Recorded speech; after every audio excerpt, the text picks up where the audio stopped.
안녕하세요. 2살 딸을 키우고 있는 초보 엄마예요. 얼마 전 아이와 함께 오랜만에 시댁에 다녀왔는데 그동안 시댁에서도 절 생각해 한동안 교류도 하지 않고 지냈었는데요. 이번에 오랜만에 시부모님을 뵈러 다녀왔는데 너무 좋아하시더라고요. 그래도 남편은 아직 이르다면서 자주 가지 말라고 말리는 상황이라 어떻게 해야 할지 고민인데요. 여러분들은 어떻게 생각을 하시는지 조언을 얻고 싶어 이렇게 사연을 적어 보내봅니다. 시댁에는 시부모님뿐만 아니라 남편과 나이 차가 많이 나는 어린 신우가 있어요. 결혼을 할 당시에 갓 20살이 되었었고 저희는 30대였는데 맹랑하다는 말이 이런 거구나 싶은 사람이 딱 신우였죠. 아직 친하지 않은 상황에서도 스스럼 없이 연락을 해와서 놀란 적도 많았어요. 언니, 오빠랑 오늘 만나기로 했어요? 안 그래도 오빠한테 언니 번호 좀 달라고 그렇게 말했는데도 안 말해줘서 제가 겨우겨우 알았어요. 언니는 근데 저한테 왜 번호 안 물어보세요? 저번에 같이 밥 먹을 때 전화번호 달라고 하려고 했는데 언니가 물어볼 줄 알고 안 물어봤거든요. 오빠랑 만나기 전에 혹시 시간 돼요? 저랑 조금만 볼래요? 어머, 아가씨. 안 그래도 아가씨 한번 만나야 되지 생각은 했는데 제가 일을 다니다 보니까 쉬는 날이 주말밖에 안 돼서 연락을 못했어요. 오빠 만나기 전에 조금 시간 남아요. 무슨 일 있어요? 아까 수혁 씨랑 연락은 했는데 별일 있다고는 안 했거든요. 수혁 씨한테 연락해서 좀 일찍 보자고 할까요? 지금 잠깐 저 뭐 좀 살 거 있어서 백화점에 와 있어요. 정말요? 잘 됐네요. 저 언니랑 백화점 가려고 했는데.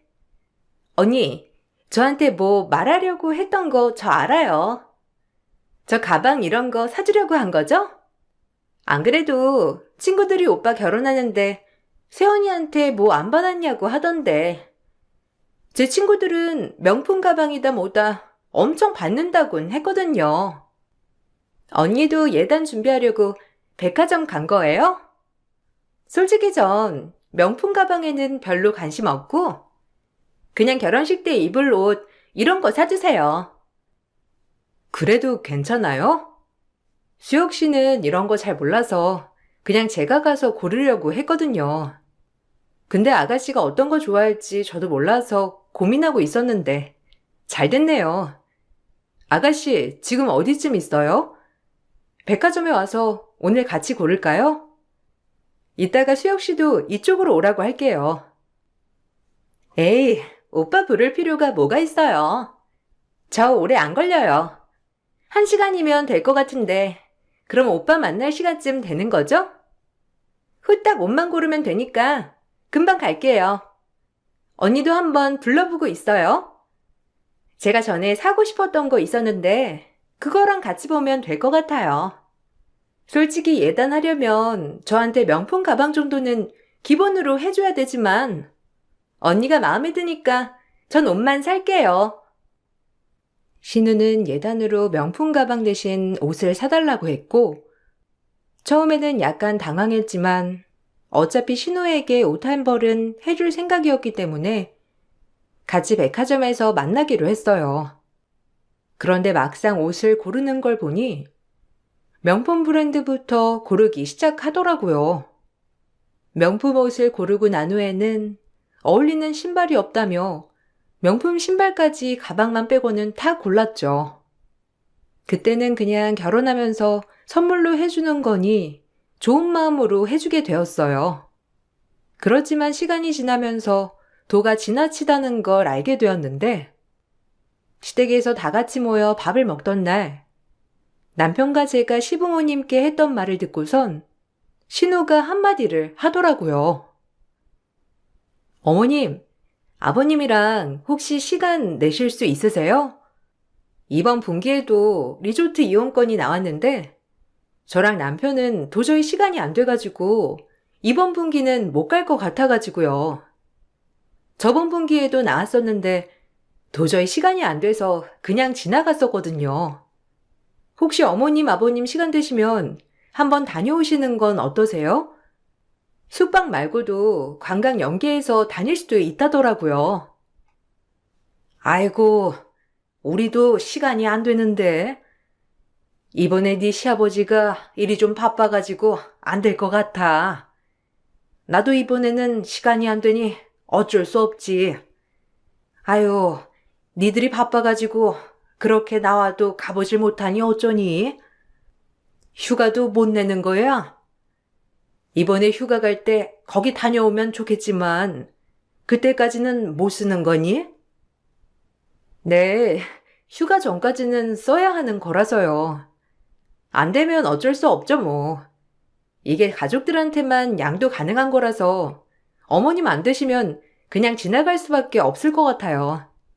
회사에서도 자꾸 안 가니까 다른 걸로 변경해 준다고는 했는데 이번 분기까진 나온 거라서 어쩔 수 없죠, 뭐. 언니, 그럼 그거 저 가도 돼요? 저도 언니 가족이니까 가도 되는 거 아니에요?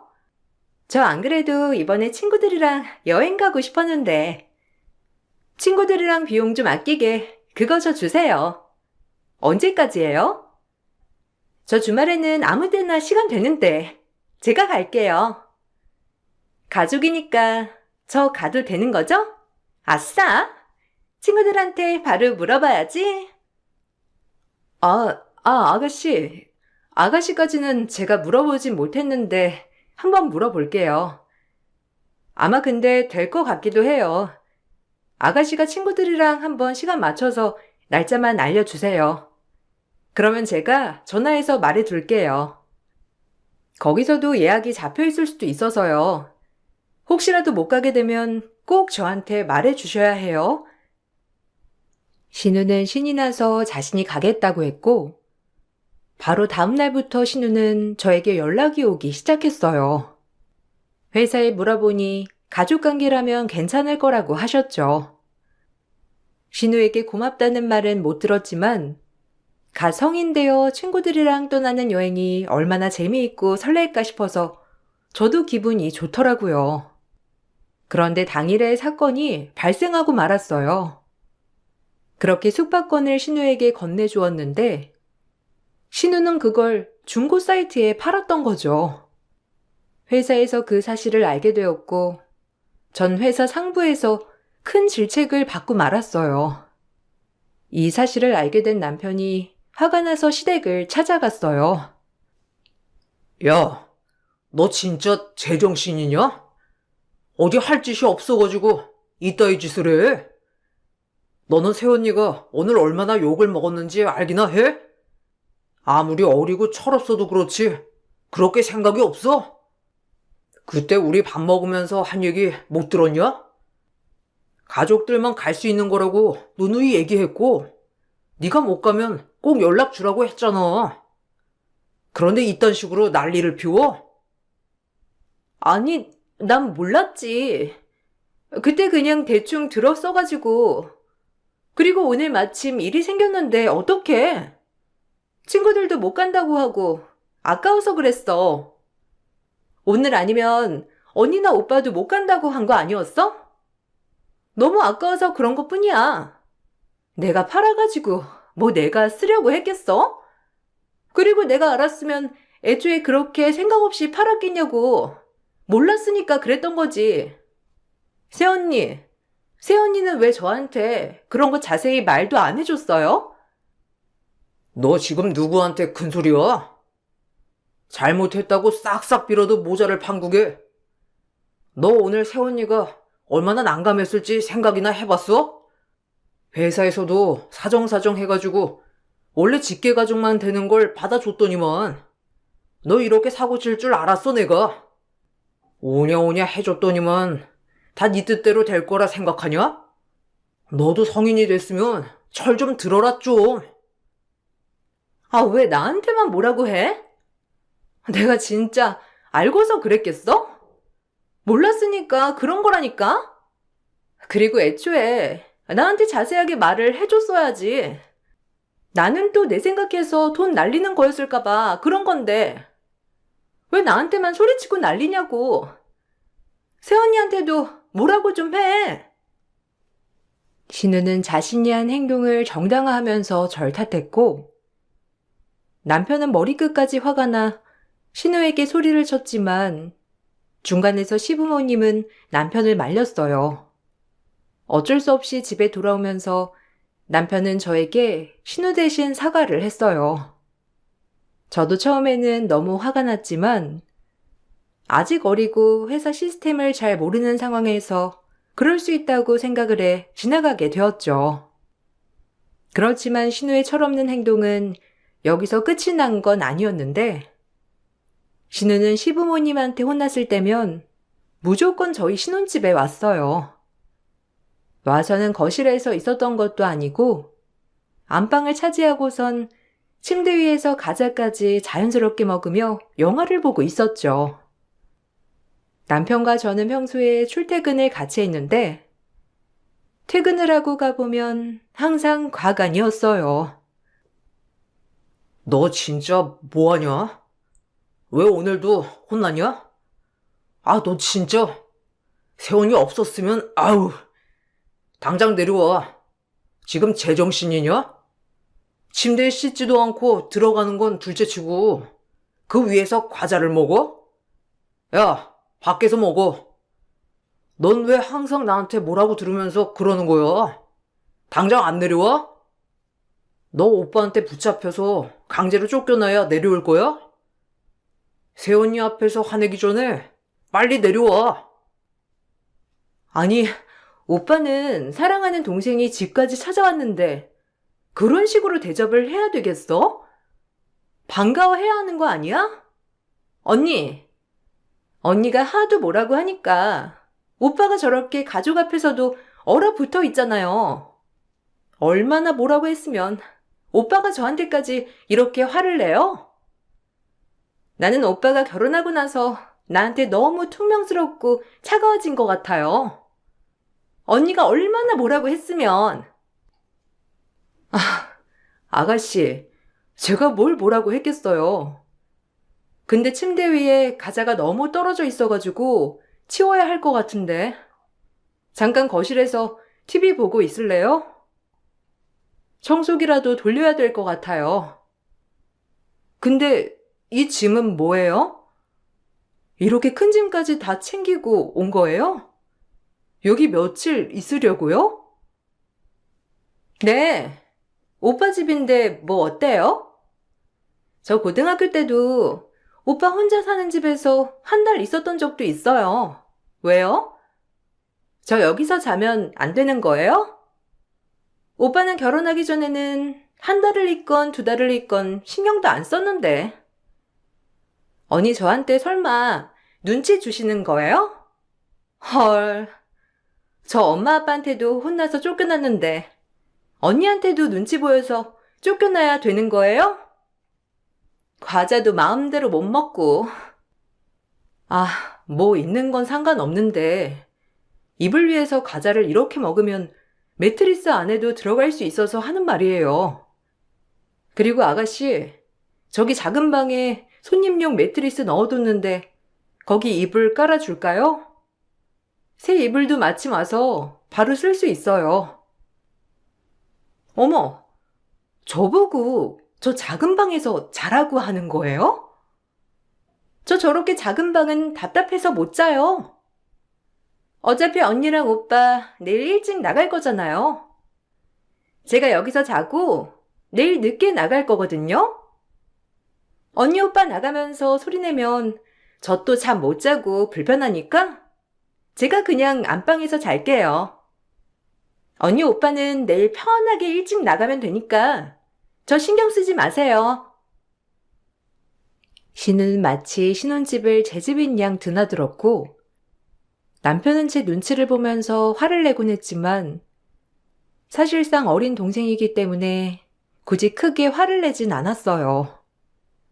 저 역시 일 때문에 정신이 없고 저녁까지 다 먹고 들어오니 신경 쓸 틈은 없었죠. 그렇지만 그렇게 한 번씩 오고 난 후면 물건이 이상하게 하나씩 사라지기 시작했어요. 어느 날은 신우가 온 다음 날 결혼식이 있어 미리 준비하려고 밖에 걸어둔 코트가 사라졌더라고요. 신우가 딱 생각이 나서 바로 전화를 해 물어봤죠. 네?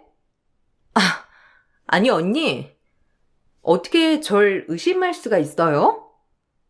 옷 밖에 걸어둔 거 진짜 맞아요?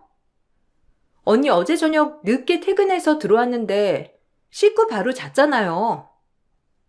근데 그 사이에 코트까지 찾아서 밖에 걸어뒀다고요? 저 작은 방에서 한 발자국도 안 나온 거 언니도 알면서 왜 저한테 그걸 물으세요? 저 오늘 아침에 언니랑 오빠 나가고 바로 씻고 나왔어요. 아니, 분명히 제가 거실에다가 걸어두고 잤거든요. 옷걸이는 걸려있는데 옷만 감쪽같이 사라져서 혹시나 싶어서 물어본 거예요. 근데 정말 아가씨가 입고 나간 건 아니죠?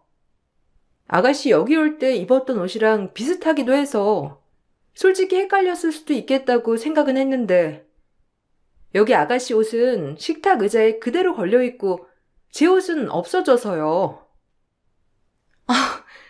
그럼 제가 그걸 가지고 갔다는 말을 하고 싶은 거예요? 진짜 너무 하시네요. 언니, 제가 아무리 싫어도 그런 식으로 도둑 취급하는 건 아니죠? 와, 진짜 어이없다. 언니, 너무 실망이네요. 제가 도둑도 아니고 언니한테 말도 안 하고 그 옷을 왜 입고 가요? 저 그렇게 거지 아니거든요? 제 옷도 다 가지고 왔는데 진짜 어이없다. 도둑 취급을 하는 게 아니라요. 솔직히 말할게요. 아가씨 저번에도 제 화장품 그냥 가지고 갔던 적 있잖아요. 제가 식탁에 올려뒀길래 그냥 아가씨 쓰라고 올려둔 건 줄 알고 가져갔다고. 그때도 그렇게 말했잖아요. 혹시라도 이번에도 그렇게 생각하고 입고 간 건가 싶어서 물어봤던 거예요. 사실대로 말하면 그냥 제가 더 이상 안 찾고 다른 거 입고 가려고 했어요. 언니가 다른데 놔두고선 저한테 뒤집어 씌우는 건 아니고요? 저 진짜 억울해요. 오빠도 이거 알아요? 왜 생사람 잡아요? 언니 저 그냥 마음에 안 들어서 그러는 거 아니에요? 저 이거 오빠한테 다 바로 말할 거예요. 진우는 크게 화를 내면서 전화를 끊었고 옆에서 소리를 다 듣고 있었던 남편의 표정은 좋지 않았어요. 그전에도 여러 번 신우가 제 물건을 함부로 가져간 적이 있었지만 한 번도 이렇게 억울하다며 화를 낸 적은 없었기 때문에 저도 너무나 당황스러웠어요. 아니라고 해? 아니, 그러게. 처음부터 그런 식으로 말하면 어떡해? 내가 수진이 아닐 수도 있다고 잘 찾아보라고 했잖아. 진짜 거실에 걸어둔 거 맞긴 해? 수진이 하는 얘기 들어보니까 나도 당신 어제 바로 씻고 잔 거밖에 기억이 안 나는데. 당신 다른 데 걸어두고 착각하는 거 아니야? 괜한 사람 의심이나 하고. 당신 요즘 너무 예민한 거 같아. 아니야. 내가 착각한 거 아니라고. 어제 코트 밖에 꺼내두면서 섬유 향수랑 다 뿌려뒀다니까. 옷걸이도 그대로 걸려있고 바로 옆에 섬유 향수도 있잖아. 근데도 내가 착각한 거라고? 코트에 발이 달렸던 거야? 그럼 왜 사라지냐고. 내가 다른 데 뒀으면 애초에 없는 옷걸이가 여기에 있을 리가 없잖아. 그리고 그전에도 여러 번 신우가 다른 거 가져간 적도 있으니까 이런 거지. 그전에는 수진이가 다 시인했잖아. 자기가 가지고 갔다고 말했는데 오늘은 저렇게나 화를 내는데 당신이 좀 심했던 거지. 진짜로 안 가져갔는데 이렇게 의심하면 도둑 취급하는 것밖에 더 돼? 어휴. 당신 요즘 안 그래도 예민하다고 생각하고 있었어. 수진이 올 때마다 신경이 곤두서 있어서 내가 신경 쓰고 있었는데 바로 이런 일이 있네. 나중에 수진이한테 미안하다고 해. 수진이도 이제 집에 가라고 할 테니까. 남편은 제가 너무하다며 말을 했지만 전 그 와중에도 신우에 대한 의심을 접지 않았어요. 역시나 신우는 제 옷을 입고 나간 거였죠. 이미 제 옷을 작정하고 입고 나갔던 거고 저희가 들어오기 전에 어딘가에 벗어둘 작정이었던 것 같았어요. 그렇지만 생각보다 저희는 일찍 집으로 오게 됐고 바로 문 앞에서 제 옷을 입고 있던 신우를 남편과 발견하게 되었죠.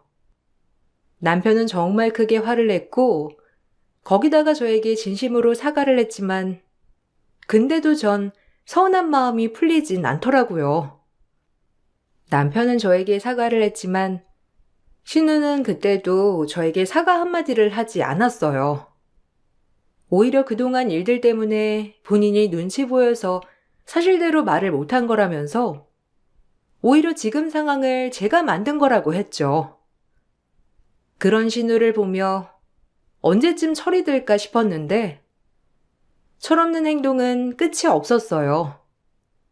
대학을 졸업하고 얼마 지나지 않아 신우는 갑자기 결혼을 해야 되겠다며 난리를 피웠답니다. 시부모님과 남편은 신우의 예비 남편이 직업도 제대로 없고 거기다가 학창시절 질이 좋지 않은 사람이었다는 사실이 알려지면서 적극적으로 반대를 했죠. 그렇지만 신우는 무작정 혼인신고를 해버렸더라고요. 가족들은 신우에게 화가 나서 아무리 신우가 연락을 해도 받지도 않고 반응을 보이지도 않았어요. 아무도 연락이 되지 않으니 신우는 저에게도 연락을 했어요. 언니, 왜 다들 내 전화 안 받는데요? 제가 얼마나 전화를 많이 했는데 설마 언니가 받지 말라고 그런 건 아니죠? 엄마랑 아빠한테 혼인신고했고 다음에 남편이랑 같이 간다고 말하려고 했는데 아무도 전화도 안 받아서 말도 못했어요. 언니가 좀 전해주세요. 이번 주말에 가겠다고 사이 가니까 상다리 부러지게 밥상 차려놓으라고. 아가씨, 결국 혼인신고까지 한 거예요? 가족들 지금 다 화나서 아가씨 만날 생각 없대요. 아가씨 전화 계속 오는 거 다들 알고 있는데 안 받을 거라고 하셨어요. 아가씨 근데 그 심해부 어떤 사람인지는 알고서 만나는 거죠? 저 그 얘기 듣고서는 저도 절대 안 된다고 생각은 했는데 아가씨 지금이라도 늦지 않았어요. 이건 아닌 것 같아요. 뭐가요? 세상에 과거 없는 사람이 어디 있어요? 언니도 예전에 만났던 남자친구 있었을 거고 그런 건 사람들이 말하고 다니면서 이 남자 저 남자 만났다 그러면 언니도 좋아요? 아니잖아요.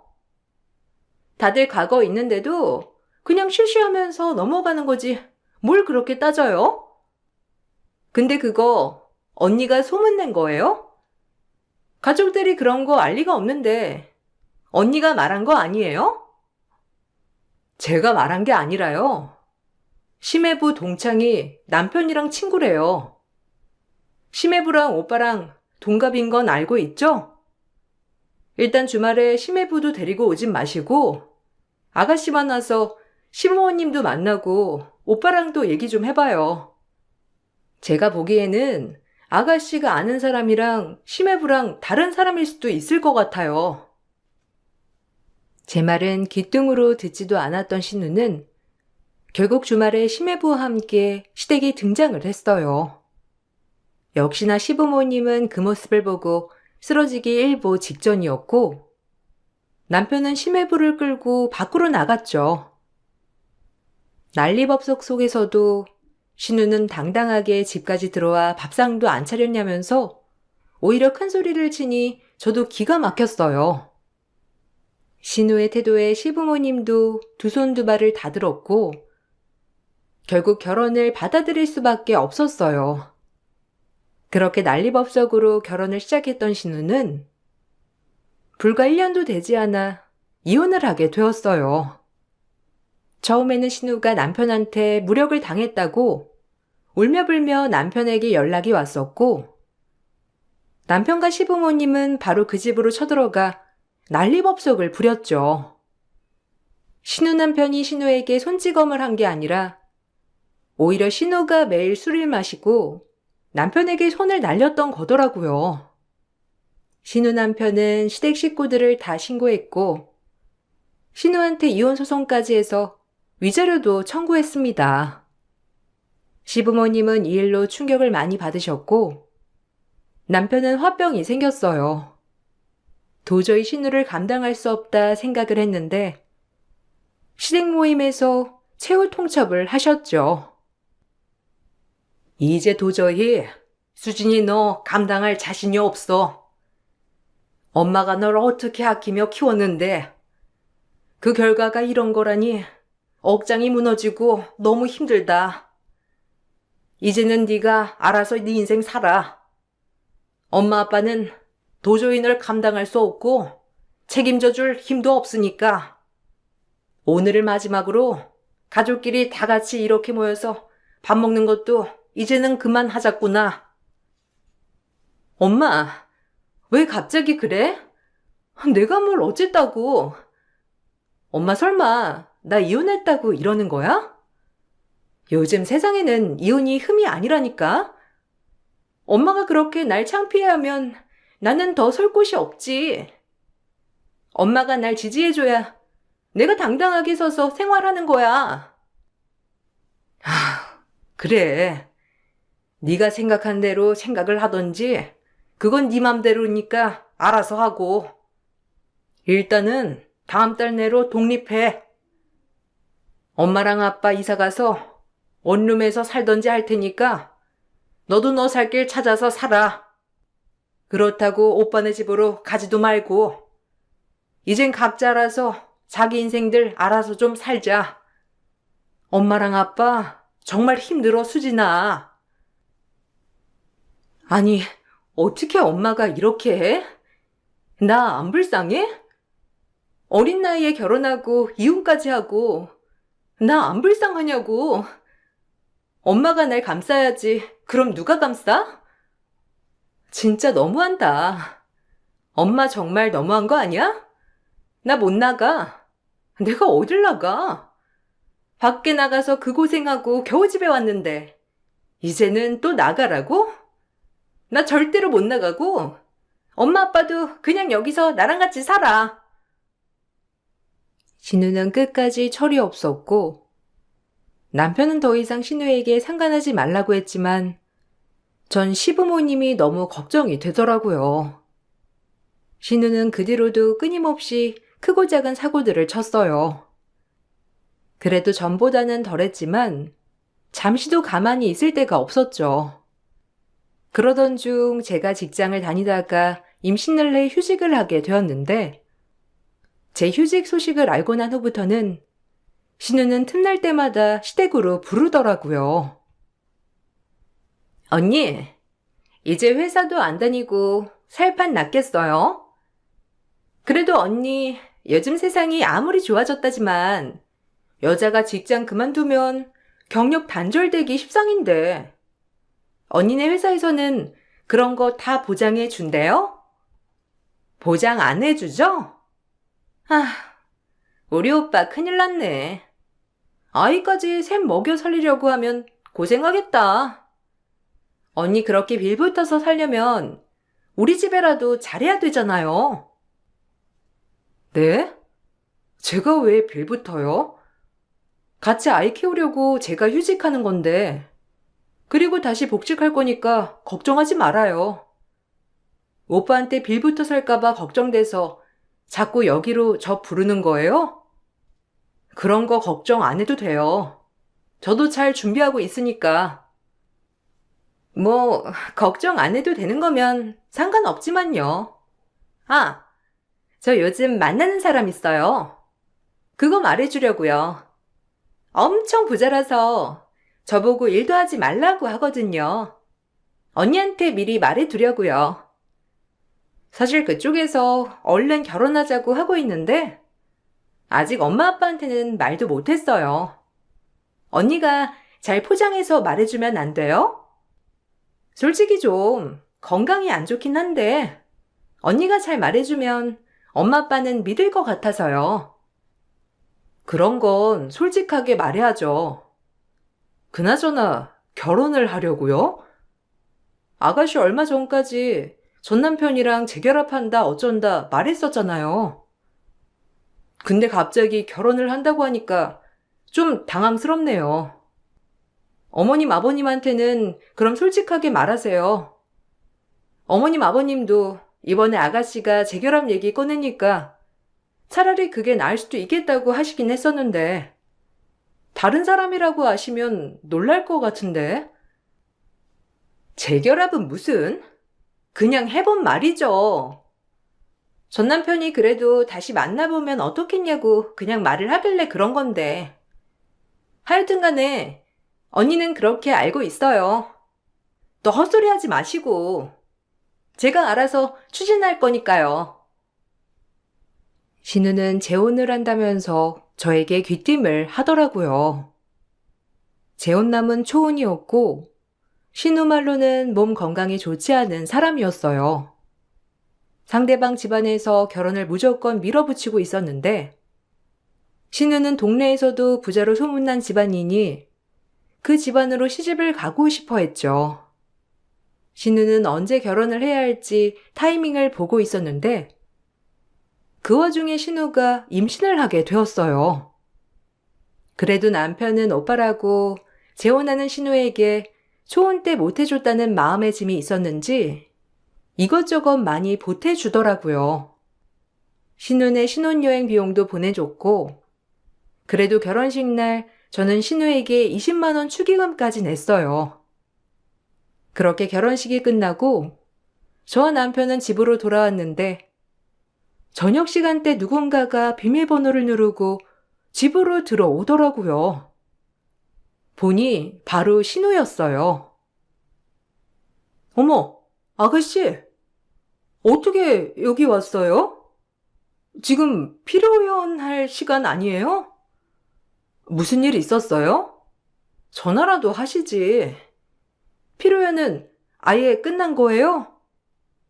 오늘 늦게까지 있을 거라고 해서 저희 먼저 일찍 온 건데 옷도 안 갈아입고 여기까지 온 거예요? 정말 무슨 일 있는 거예요? 일은 무슨 일? 언니, 뒤풀이 술상 차려야죠. 저 아까 봉투 정리하면서 언니 거 열어보고 진짜 깜짝 놀랐잖아요. 난 또 잘못 준 줄 알았는데 언니 하는 말 들어보니 실수는 아니었나 보네. 언니네 집에서 뒤풀이 할 테니까 얼른 들어가서 술상 좀 내와요. 돈이 없으면 몸으로라도 때워야죠? 네? 그게 무슨... 아가씨, 저희 아가씨 결혼할 때 이것저것 많이 보태드렸잖아요. 스드메 계약금도 없다고 해서 보내주고 혼수해야 되는데 모자라서 오빠가 보내주지 않았어요? 거기다가 신혼여행 비용도 저희가 냈는데 그래서 그 정도면 괜찮겠다 생각해서 축의금 낸 건데 부족했어요? 언니, 그건 오빠가 해준 거고 언니는 따로 해야죠. 언니가 해준 건 아무것도 없으면서 무슨 그걸로 생색내요? 아무튼 언니, 생각이 좀 짧다니까. 어쨌든 오늘 좋은 날이니만큼 제가 그냥 봐줄게요. 술상이나 얼른 내와봐요. 사람들 올라오고 있으니까. 신우는 만삭인 날 밀치면서 올라오는 자기 하객들을 집으로 들여보냈어요. 씻고 나오던 남편은 그 광경을 보고선 당황해 하다가 이내 화가 나는지 얼굴이 붉어지더니만 누군가에게 급히 전화를 거는 것 같더라고요. 시간이 조금 지나고 나니 누군가가 초인종을 눌렀는데 찾아온 건 다름 아닌 신우 전 남편이었어요. 들어와서는 갑자기 신우 손을 부여잡고서는 눈물을 글썽이더라고요. 자기야, 몸은 괜찮아? 내가 그렇게 연락을 했는데 자기가 연락을 안 받아서 형님한테 물어보고 여기까지 온 거야. 근데 오늘 무슨 날이야? 왜 이렇게 사람이 많아? 그리고 자기 옷은 왜 이렇게 불편한 걸 입었어? 우리 아기는? 우리 아기 이렇게 답답한 옷 입으면 안 좋은 거 아니야? 오늘 무슨 가족 행사 있는 날이야? 이게 뭐 하는 거야? 지금 분위기 파악 안 돼? 갑자기 여기는 왜 왔어? 내가 연락이 안 되면 그냥 안 되는구나 하면 되는 거지. 어떻게 알고 왔냐고. 얼른 나가. 여기서 이러지 말고 얼른 나가라고. 자세한 건 나중에 얘기하고. 또 여길 어떻게 온 거야? 하도 연락이 안 돼서 온 거야. 형님이 여기 오면 자기 만날 수 있다고 해서. 자기가 임신했다고 하길래 나 진짜 고민 많이 했어. 병원 같이 가자고 했었잖아. 솔직히 처음에는 안 낳아야지 생각했는데 아무리 생각해도 그건 아니더라고. 그냥 우리 그 아이 낳자. 내가 다 용서할 테니까 우리 다시 시작하자. 주변에 있던 사람들은 신우 전 남편의 말을 듣고선 경악을 금치 못했죠. 알고 보니 신우는 전 남편 아이를 임신한 듯 했고, 전 남편과 그렇게 막장으로 이혼을 하고 나서도 몇 년 있다 두 사람은 다시 만났다 헤어지기를 반복하고 있었던 거였죠. 신우는 그러던 와중에 병약하지만 부자인 재혼남을 알게 된 거였고, 이 남자를 잡아서 편하게 살려고 했던 것 같아요. 병약한 재혼남과는 잠자리를 딱 한 번 가졌지만 그 와중에도 전 남편과 자주 만나서 잠자리를 가졌던 거죠. 애 아빠가 누군지도 제대로 알지 못하는 상황에서도 신우는 대범하게도 재혼남을 선택했던 거였어요. 그러니 신우 전 남편이 아무리 전화를 해도 다 안 받고 피했던 거였고 결혼까지 강행했던 거였죠. 남편에게 전화가 왔지만 남편은 설마 하는 마음에 무시를 했었는데 결국 결혼 당일날까지 생각 없이 행동하는 신우를 보고선 얘라면 제정신이 아니었겠구나 싶었다며 전 남편을 불렀던 거였어요. 그날 집안은 난리가 났습니다. 신우의 전 남편은 사실을 알고 나서 크게 분노했고 재혼하기로 했던 재혼남은 소동을 알고서는 바로 신우에게 파혼을 통보하며 거기다가 신우를 혼인빙자로 고소를 했죠. 신우는 남편과 저를 찾아와서는 싹싹 빌며 용서를 구했어요.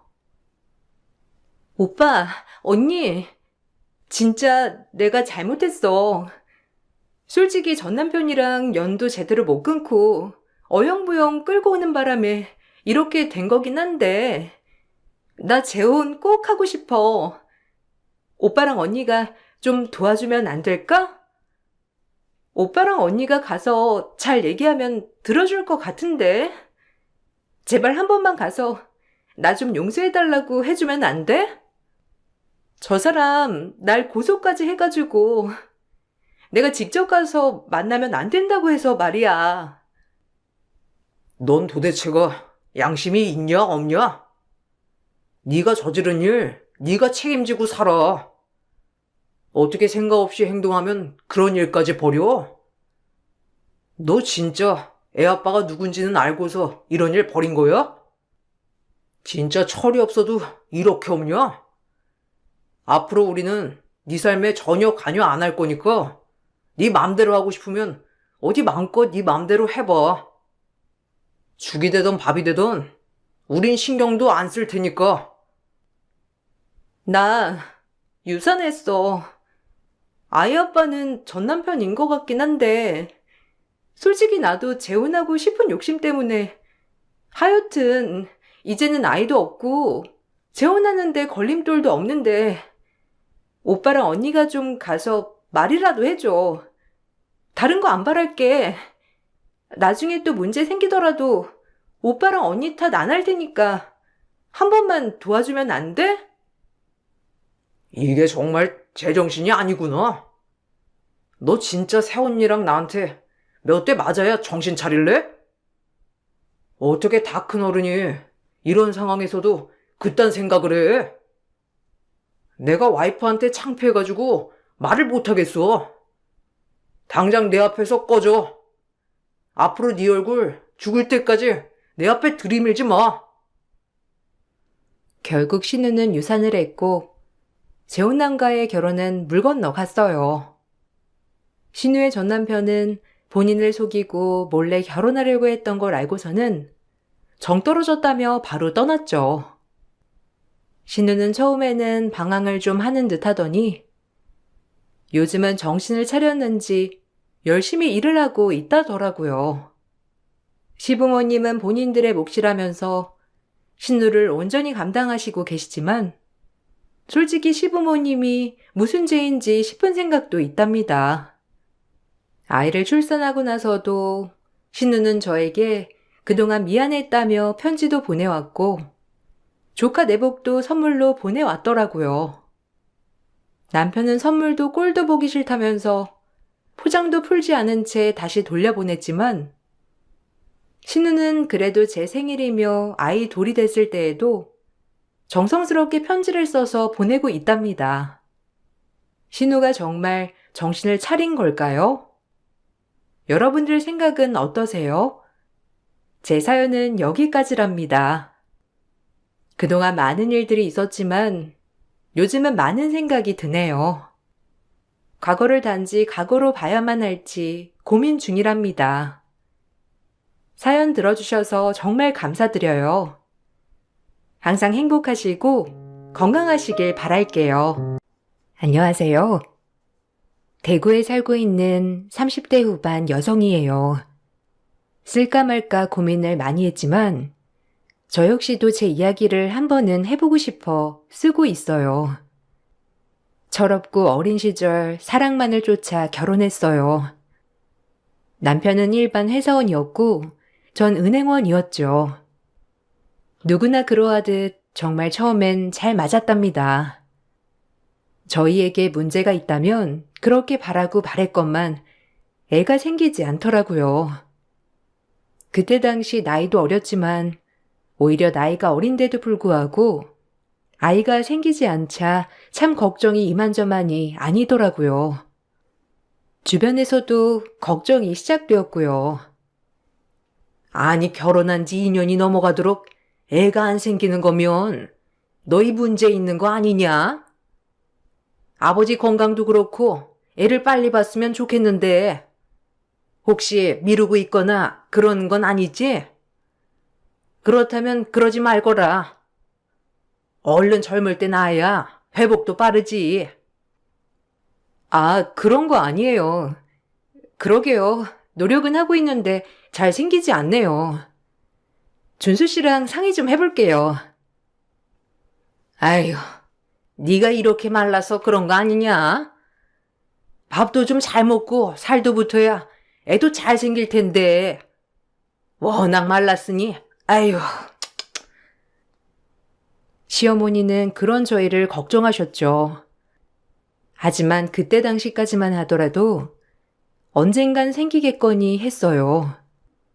남편도 제가 걱정하는 것을 보고는 그냥 그러려니 하라며 별 대수롭지 않게 생각했죠. 남편이 크게 요동하지 않으니 저 역시도 그때까진 그렇게 임신에 목을 매진 않게 되더라고요. 그냥 막연하게 임신하고 싶다 정도였으니까요. 우리 닮은 아이는 어떨까 싶은 정도요. 우리도 빨리 아이가 생기면 좋을 텐데, 안 그래? 자기랑 나 닮은 아이 궁금하지 않아? 이제 결혼한 지 2년이 되어가니까 부모님도 걱정이 되시나 봐. 어머님도 은근 눈치 주시는 거 있지? 우리 진짜 노력이라도 한번 해보자. 마냥 기다리지 말고. 우리가 나이가 몇 살인데 다 생길 때 되면 생겨. 내가 아는 형도 4년 만에 자연으로 임신했다니까. 너무 서두르지 마. 네가 조급해하면 생길래도 안 생기니까 알겠지? 우리가 잘 지내는 게 중요하지. 뭐 애가 중요한가? 내가 엄마한텐 잘 말할게.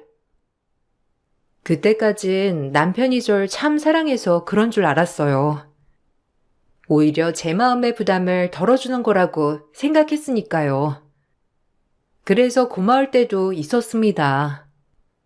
참 내 생각을 많이 해주는구나 하고요. 그러나 3년이 되고 4년 정도 되었을 땐 진지하게 임신에 대해 고민이 되더라고요. 이 정도면 정말 문제가 있구나 싶었죠. 남편과는 별개로 산부인과 진료를 받아봤지만 모든 게 정상이었어요. 너무 당황스럽더라고요. 오히려 정상이라고 하니 말이에요. 그럼 임신 시도만 하면 이제 아이가 생길까 하는 생각도 들었죠. 굉장히 자궁 두께도 그렇고 난소 나이도 그렇게 되게 좋으세요. 혹시라도 남편 쪽에 문제가 있을 수도 있으니 검사 한번 받아보시는 게 좋아요. 두 분이 건강하시더라도 원인 불명일 수도 있거든요. 그러니까 다음번엔 남편분과 같이 오세요.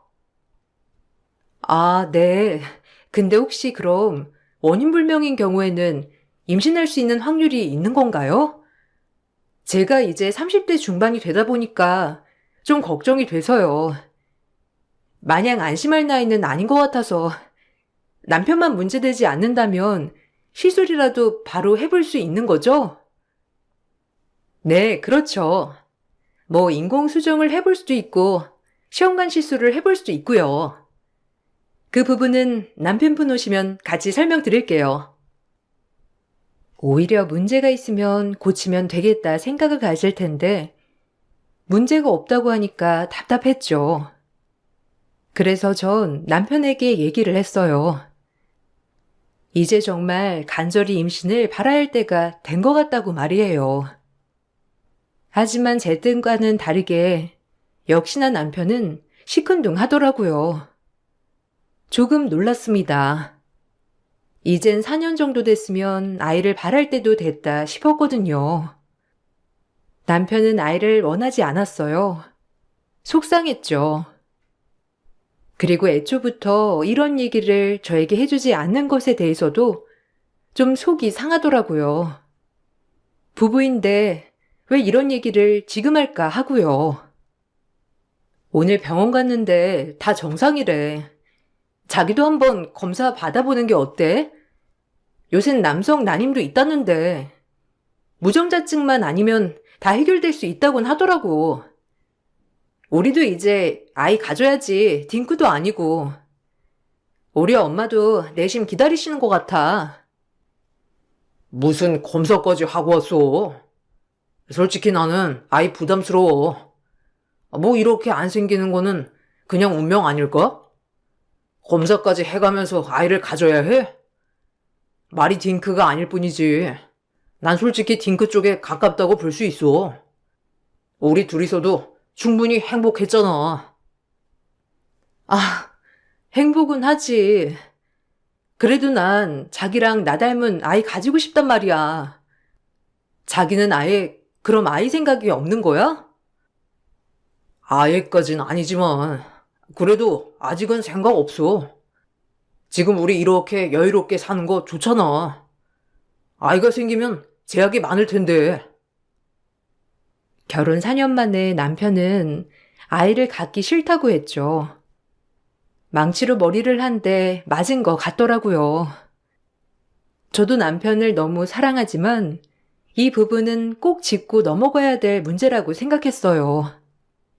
하지만 그럼에도 남편은 제 말을 잘 들어주지 않았습니다.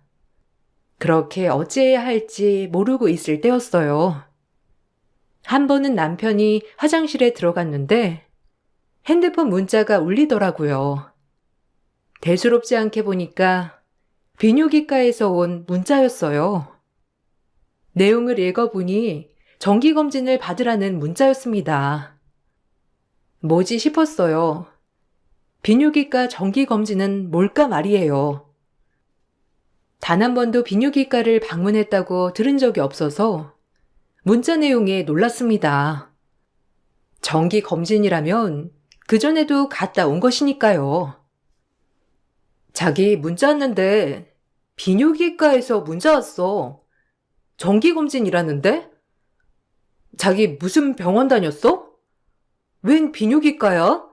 어디 안 좋아? 아, 왜 문자를 보고 그래?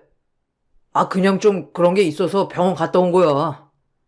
이런 건 내 사생활이니까 말 안 하고 싶은데. 어? 아니 근데 뭘 숨기는 게 있다고. 내가 와이프인데 이런 것도 말 못 해줘? 어디가 많이 안 좋은 건 아니지? 아, 아니야. 너무 신경 안 써도 돼. 남자들 가끔 그런 거 있어. 아, 그냥 검진 차원으로 가는 거니까 별 신경 쓰지 마. 남편은 별 대수롭지 않게 신경 쓰지 말라고 했지만 뭔가 찜찜하더라고요. 평상시에 조금 비밀이 많은 듯한 남편이었지만 이런 문자까지 보게 되자 더욱더 찝찝했죠. 제가 사생활을 많이 터치하지 않는 편이어서 그런지 평소에 신경 쓰지 않았던 것들도 그날 이후로 조금 신경이 쓰이기 시작했어요. 유난히 출장이 많다든지 회사 영업일을 하는 남편에게 꾸준히 누군가가 연락을 한다든지 말이에요. 그렇게 한번 신경을 쓰게 되니 그 비뇨기과 문자가 찝찝해서 견딜 수 없더라고요. 그래서 전 남편이 잘 때 남편 핸드폰 문자 내역을 다 보았습니다. 몇 년 전 것까지 보관이 되어 있었는데 그 전에 온 비뇨기과 문자에서는 이런 문자가 있더라고요. 안녕하세요. 어제 정관 수술 받고 불편한 점은 없으셨나요? 혹시라도 불편하시거나 이상 반응 있으시면 즉각 병원으로 연락 주세요. 오늘 좋은 하루 보내시길 바랍니다. 소독은 3월 14일입니다. 그날 뵙겠습니다. 전 그 문자를 보고 너무 충격적이었습니다. 정관 수술이라니. 그것도 3년 전에 말이에요. 너무 놀랐죠. 지금 남편은 저 몰래 정관 수술을 하고 여태까지 저에겐 아무렇지 않은 척을 했다는 것이었어요. 전 화도 나고 분하기도 하더라고요. 내가 얼마나 아이를 기다렸는데 이렇게 저를 기만했는지 말이에요. 전 그날로 시댁을 찾아갔어요. 시댁에선 무슨 일로 왔냐며 놀라더라고요. 그땐 정말 제정신이 아니었습니다. 무슨 기억으로 시댁에 갔는지조차 기억이 나질 않더라고요. 그동안 내가 당했던 기만을 생각하면서요. 아니, 네가 이 저녁에 웬일이냐? 준수랑 같이 온 거야? 아님 혼자? 말이라도 하고 오지. 밥 다 먹었는데. 뭐 밥은 먹었니? 아니요. 어머니, 아버님, 드릴 말씀이 있어요. 저 진짜 너무 기가 막혀서 여기까지 달려온 거예요. 어머님, 저한테 아이 바라셨죠? 왜 시간이 지나도 아이가 안 생기냐며 그러셨잖아요. 준수 씨 정관 수술했어요. 그것도 무려 3년 전에요. 알고 계셨어요? 뭐야? 아니, 정관 수술이라니? 그게 무슨 말이야? 애 못 낳게 묶었다는 거야? 아니, 그게 사실이냐? 왜 우리 준수가, 그걸 왜 저한테 물어보세요? 저도 지금 안 사실이에요. 어머님, 이제 저희 아이 못 낳아요. 그러니까 저 탓하지 마시라고요. 어머님은 저의 말을 믿기 힘들다는 듯이 기가 막혀 하셨고, 전 진짜 너무 분해서 눈물밖에 안 나오더라고요. 절 기만한 그 시간 내내 도대체 무슨 생각을 하면서 절 속여왔던 걸까 하는 마음이 들었죠. 어머님은 당장 남편에게 전화를 했고 남편은 놀라서 달려왔어요. 제가 울고 있고 어머님은 한숨을 푹푹 쉬고 계신 모습을 보면서 본인도 약간은 짐작했는지 차분하게 앉더라고요. 너, 얘 말이 사실이야? 정관수술 모시기 그거 했다며? 아니, 그게 진짜야? 그럼 아이 낳을 수 없다는 거야, 지금? 너랑 나랑 얘기하면 되지. 왜 꼭 일을 이렇게 크게 만들어? 아니, 엄마. 내가 나중에 설명할게요. 뭐해, 얼른 일어나. 넌 나랑 상의하고 정관수술했니? 내가 그렇게 아이 기다리는 거 알면서 그동안 무슨 생각을 한 거야 도대체? 웃겼지? 집에 가서 얘기하자고. 여기까지 와서 뭐 하는 거야? 내가 네가 이럴 거 뻔히 아는데 어떻게 말을 해? 지금도 이렇게 난리치는데 내가 어떻게 너한테 얘기를 하냐고. 내가 말했잖아. 아이 생각 없다고. 엄마, 죄송해요. 나중에 얘기 들을게요. 아이고, 머리야. 아니, 집에서 네가 어쨌길래 얘가 나가서 정관수술을 하고 오냐? 응? 네가 말해봐. 너도 문제가 있을 거 아니야. 뭐라고요? 어머님, 이 와중에도 지금 제 탓하시는 거예요? 아, 진짜 기가 막히네요. 오히려 뒤로 자빠질 것 같은 사람은 저예요. 그 말을 끝으로 저와 남편은 집으로 왔어요. 너무 배신감이 들어 눈물이 나왔죠. 정말 몇 년을 기만했다는 게 화가 났어요. 차라리 상의를 좀 해주지. 그동안 날 왜 바보 만들었나 싶더라고요. 남편은 저에게 사과조차 하지 않더라고요. 참 비참했죠. 차라리 사과를 하고 저한테 빌기라도 하면 조금이라도 이해를 해보라고 할 텐데 말이에요. 더욱더 비참하고 우울하더라고요. 그날 그렇게 눈물을 흘렸지만 남편은 눈 하나 깜짝하지 않더라고요. 정말 사이코패스 같았죠. 4년의 세월이 허무했어요. 당신은 나한테 할 말도 없어? 지금 잘했다는 거야? 적어도 나한테 상의를 했어야지. 아, 꼭 그렇게까지 해야 했니? 너랑 할 얘기 없어. 내가 낳기 싫어서 그런 건데 너한테 상의를 꼭 해야 해? 난 분명 애 갖고 싶은 마음 없다고 했잖아. 그럼 지금 잘했다는 거야? 당신 진짜 기막히다. 원래 이런 사람이었어? 아니, 그래. 결혼하고 1년 후부터인가? 좀 이상했지. 외박도 잡고 바쁘고. 뭐 있지, 당신? 그래서 그런 거지? 아니야?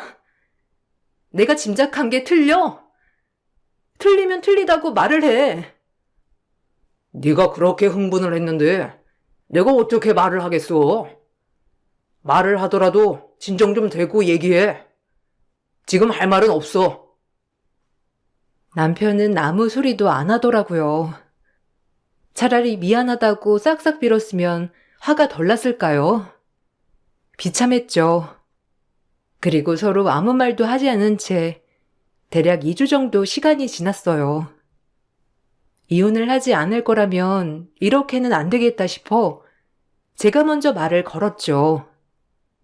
정말 걸고 싶지 않았지만 그럼에도 남편과 이혼 생각이 없었기 때문에 이 문제는 빨리 푸는 게 낫겠다 싶었거든요.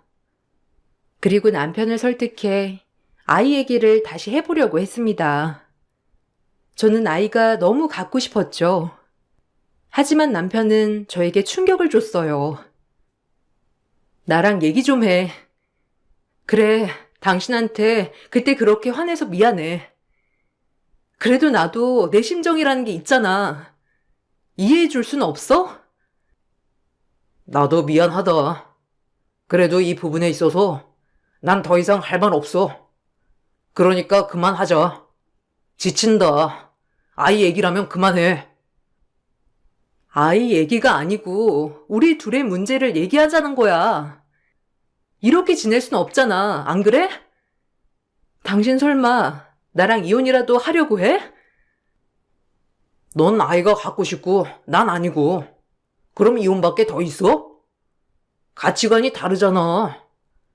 이왕 이렇게 된 거 잘 생각해봐. 뭐? 어떻게 그렇게 말을 쉽게 할 수 있어? 자기랑 나 4년 동안 아무 세월 아닌 거야? 아니, 연애 2년에 결혼 4년이야. 6년의 세월을 어떻게 이렇게 무자르듯 자를 수 있어? 그리고 지금 내가 잘못한 거야? 당신 정말 뻔뻔하다. 아, 정말 머리를 한 대 맞은 것 같더라고요.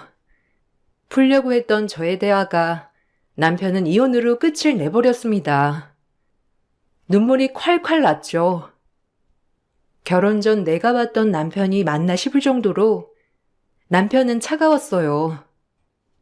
결혼 후부터 이상하다곤 했지만 이렇게까지 차갑진 않았는데 굉장히 차갑게 말하더라고요. 정말 착잡했어요. 시간이 지나면 나아질까 하면서 남편이 돌아오기만을 기다렸어요. 지금 생각하면 참 미련했죠. 그냥 기다리면 다시 돌아올 거라고 생각했으니까요. 이렇게 우리 관계가 쉽게 끊어지나 말이에요. 기다릴게. 언제까지라도. 그러니까 마음 다시 잡고 우리 다시 생각하자. 이렇게 이혼 쉽게 하는 거 아니잖아. 안 그래? 생각이 변하지 않을 것 같아. 이왕 이렇게 된 거 빨리 정리하고 싶어.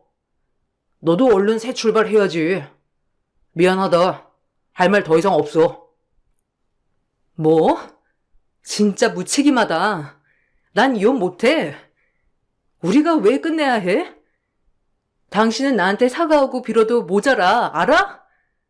근데 이혼을 요구해? 내가 알던 사람 맞나 싶어, 정말. 어디서부터 잘못된 걸까? 내가 당신 문자 봐서 그렇게 화가 나? 아니면 정관수술한 거 들켜서 그래? 정관수술 오픈한 게 뭐 화근이 됐지만 이혼은 계속 생각하고 있었어. 솔직히 결혼하고 마음이 좀 식은 것 같긴 해. 너도 느끼잖아. 남편은 기본적으로 저와 풀려고조차도 하지 않더라고요. 그렇게 시간이 지났고 전 조금의 지푸라기라도 잡는 심정으로 남편을 기다렸어요. 출근을 해야 하는 거기 때문에 출근하고 일을 어떻게 했는지조차 모를 정도로 말이죠. 그러다 시어머니께서 전화로 좀 보자고 하더라고요. 전 어머님께도 말을 잘 해봐야겠다 생각하며 어머님을 만나러 나갔습니다. 어머님은 저에게 말을 하시더라고요. 하지만 제가 생각했던 거와 달리 말을 하더라고요. 얼마나 어이가 없던지. 어머님은 철저히 절 외면하셨죠. 준수한테 얘기 들었어. 이왕 그렇게 된 거 각자 갈 길 가는 게 어떠니? 너도 하루라도 빨리 새 출발을 해야 할 거 아니야. 어머니, 준수 씨 말려주셔야죠. 어떻게 그렇게 쉽게 얘기를 하실 수 있으세요? 준수 씨 마음 좀 돌려주세요. 네? 저 이대로 이혼 못해요. 아니, 어떻게 제가 사과받아야 하는데 저한테 이렇게들 잔인하게 그러실 수 있어요? 네? 그럼 어쩌냐? 애가 살기 싫다는데 내가 아무리 엄마라도 어떻게 말린단 말이야? 나도 포기야. 그러니까 이쯤 끝내. 어차피 해도 안 나눴는데 어쩌면 너한테도 잘된 일일 수도 있잖아. 그만해라. 더 이상 나도 이제 너한테 이렇게 말하는 것도 마지막이야. 아니요, 저 못 끝내요. 어머님한테 저도 자식이라고 하지 않았나요? 정말 너무하세요. 제가 도대체 뭘 잘못했길래. 시어머님 그렇게 자리를 뜨셨어요. 정말로 이혼을 해줘야 하나 싶더라고요. 하지만 차마 이혼 서류에 도장을 찍어주진 않았어요. 남들이 미련하다고 할지라도 부모님께 실망은 시켜드리고 싶지 않았고 저 역시 가정만은 지키고 싶었어요. 그때 당시엔 이혼을 하면 정말 죽기라도 한 것처럼 내 삶은 끝이 났다고 생각이 들더라고요. 참 어리석은 나날들이었죠. 그렇게 하루하루 피가 말라가고 있을 무렵 남편은 아예 대놓고 외박이 잦아졌어요. 전 그런 남편의 뒤를 캐기 시작했어요. 도대체 뭐하고 다니는지 말이에요. 뒤를 캐고 보니 남편에겐 여자가 있었어요. 역시나 말이죠. 예상 못했던 일은 아니었지만 이렇게 확인 사살을 받고 나니 마음이 찢어지더라고요. 더 충격적인 사실은 이미 그 여성을 시부모님께도 보여드렸다는 겁니다. 제가 찍은 사진 속의 모습을 보니 시어머니도 입이 귀에 걸리도록 웃고 계시더라고요. 모든 게 다 배신으로 다가오더라고요. 그리고 각성이 되었어요. 이대로 당하고 물러나지 않겠다. 어떻게 해서든지 내가 못살게 해주마 라고 말이에요. 내가 이렇게 고통을 겪고 있을 때 너희들은 이렇게 웃고 있었다는 생각을 하니까 정말 분노가 치밀어 올랐습니다. 생각은 해봤어? 오래 끌어봤자야. 도장 찍어줘.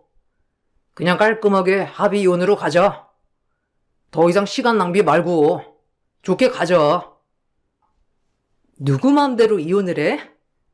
다시 마음 돌아올 때까지 기다렸는데 넌 안 되겠다. 어디 한번 끝까지 해봐. 바람도 피더라. 그년 때문에 정관수술했니? 왜? 그년이 임신하지 말래? 아, 지독한 연놈들이네. 어디 한번 유책 배우자가 이혼할 수 있나 봐봐. 그녀는 언제까지나 상간녀고 넌 절대 행복해질 수 없으니까 알겠니? 어머님한테도 전해드려. 꿈도 꾸지 말라고. 알겠어? 이렇게까지 하면 네가 행복해질 것 같아? 착각하지 마. 너도 더 이상 상처받기 싫으면 이쯤 끝내는 게 좋을걸. 경고야. 경고 같은 소리 하네. 엿이나 드세요. 너 행복해지는 꼴을 내가 보라고? 왜? 누구 좋으라고? 어디 한번 평생 숨어 살아봐 둘이. 전 독하게 마음먹기로 했죠. 절대 나만 불행해질 수 없었으니까요. 그렇게 제 마음을 다스려가며 하루하루 버티고 있었어요. 솔직히 저조차도 고통이긴 매한가지였죠. 변해가는 남편, 매일 이혼을 종용하는 시댁, 그 사이에서 절대 너희가 행복하게 두지 않을 것이라는 마음다짐. 힘든 나날들이었습니다. 근무하고 있을 때도 남편은 이혼을 종용하는 문자를 보냈어요. 밤낮으로 절 괴롭혔죠. 내가 알던 사람이 맞나 싶더라고요. 전 그러면서 남편의 외도를 하는 사진들과 정관수술 기록 등을 떼놓았어요. 혹시 모를 상황에 대비해서 말이에요. 그렇게 한참을 일하고 있는데 남편이 찾아오더라고요. 은행에 찾아온 적은 없어서 이 사람이 무슨 일인가 싶었죠. 번호표를 뽑고 기다리다가 저에게 왔습니다. 그리고선 한다는 소리가 웃기더라고요. 오늘 집에 안 들어갈 거라 여기까지 온 거야. 이혼하자. 나도 너 일하는 데까지 와서 이러고 싶지 않아. 계속 올 거야. 뭐? 지금 여기가 어디라고 와서 행패 부리는 거야? 내가 이런다고 눈 하나 깜짝할 것 같아? 절대 못해, 이혼. 그러니까 돌아가. 이러면 너만 곤란해져. 회사에 소문나고 싶어서 그래? 너 그럼 점점 비참해지는 건 한순간이라고. 알겠어? 다음 손님 받아야 하니까 얼른 돌아가. 집에서 얘기해. 이러지 마, 정말. 이런다고 나 달라지지 않으니까. 당신 바닥이다, 정말. 네가 진작에 이혼해줬으면 내가 이런 짓까지 하겠냐? 빨리 이혼해줘. 나도 새 출발 좀 하자, 어? 어쨌든 다시 올 거니까 기대해. 은행까지 와서 이러는 남편을 보니 마음이 참 안 좋더라고요. 내가 알던 남자가 맞나 싶기도 했어요. 남편이 다녀간 그날, 전 은행에 조금씩 소문이 나기 시작했죠. 옆 동료가 듣고는 소문을 낸 거예요. 저에게 직접적으로 묻는 사람도 있었지만 차마 묻지 못하는 사람들도 있었어요. 그렇게 하루하루 버텼습니다. 정말 제 인생 최고로 힘들었던 나날들이었네요. 힘들었죠. 아니, 아까 남편 뭐야? 뻔뻔하더라. 보니까 여자 있는 것 같던데. 절대 이혼해주지 마, 어? 누구 좋으라고? 안 그래? 내가 알아서 할게. 머리 아프다. 요즘 좀 그래서 말할 기분도 아니야. 나중에 내가 천천히 얘기해 줄게. 그래. 그러겠지. 아유, 나쁜 놈. 아까 보니까 엄청 당당하던데. 자기 너무 힘들었겠다. 힘들면 나한테 얘기해. 아니, 진짜 그런 놈이 존재한다는 게 웃긴다. 연애할 때 그렇게 자기한테 잘했잖아. 아우, 결혼하면 다 나쁜 놈들이라더니. 정말 수치스러운 나날들이었습니다. 내가 왜 이런 취급을 받아야 하는지, 왜 동료들 눈치를 봐야 하는지, 참 무슨 죄를 졌길래 이런 것들을 감내하고 살아가야 하는지 말이에요. 눈물로 지새운 나날들이었어요. 친정 부모님께도 차마 얘기를 못하겠더라고요. 내가 이렇게 아파하면 우리 엄마 마음은 얼마나 찢어질까 하면서 혼자서 전전긍긍 참았어요. 남편은 그날도 집에 와서 말하더군요. 이혼을 해달라며. 저에게 이젠 대놓고 아픈 말까지 해가며 이혼을 종용하더라고요. 나도 좀 팔자 좀 피자. 나 여자 있는 거 안다며. 그 여자가 너랑 비교나 되는 줄 알아? 내 팔자를 바꿔줄 여자라고. 그냥 알아서 좀 떨어져 줘, 제발. 이렇게까지 나도 하기 싫어. 너한테 상처 그만 주고 싶다고. 너 이혼 안 해주면 나 계속 그럴 거야. 그 사람이 나만 기다리고 있어, 어? 그러니까 제발 이혼 좀 해줘라. 네가 해달라는 대로 다 해줄게. 나 인생 좀 피게 해줘, 제발. 내가 그걸 볼 줄 아냐고, 그러니까.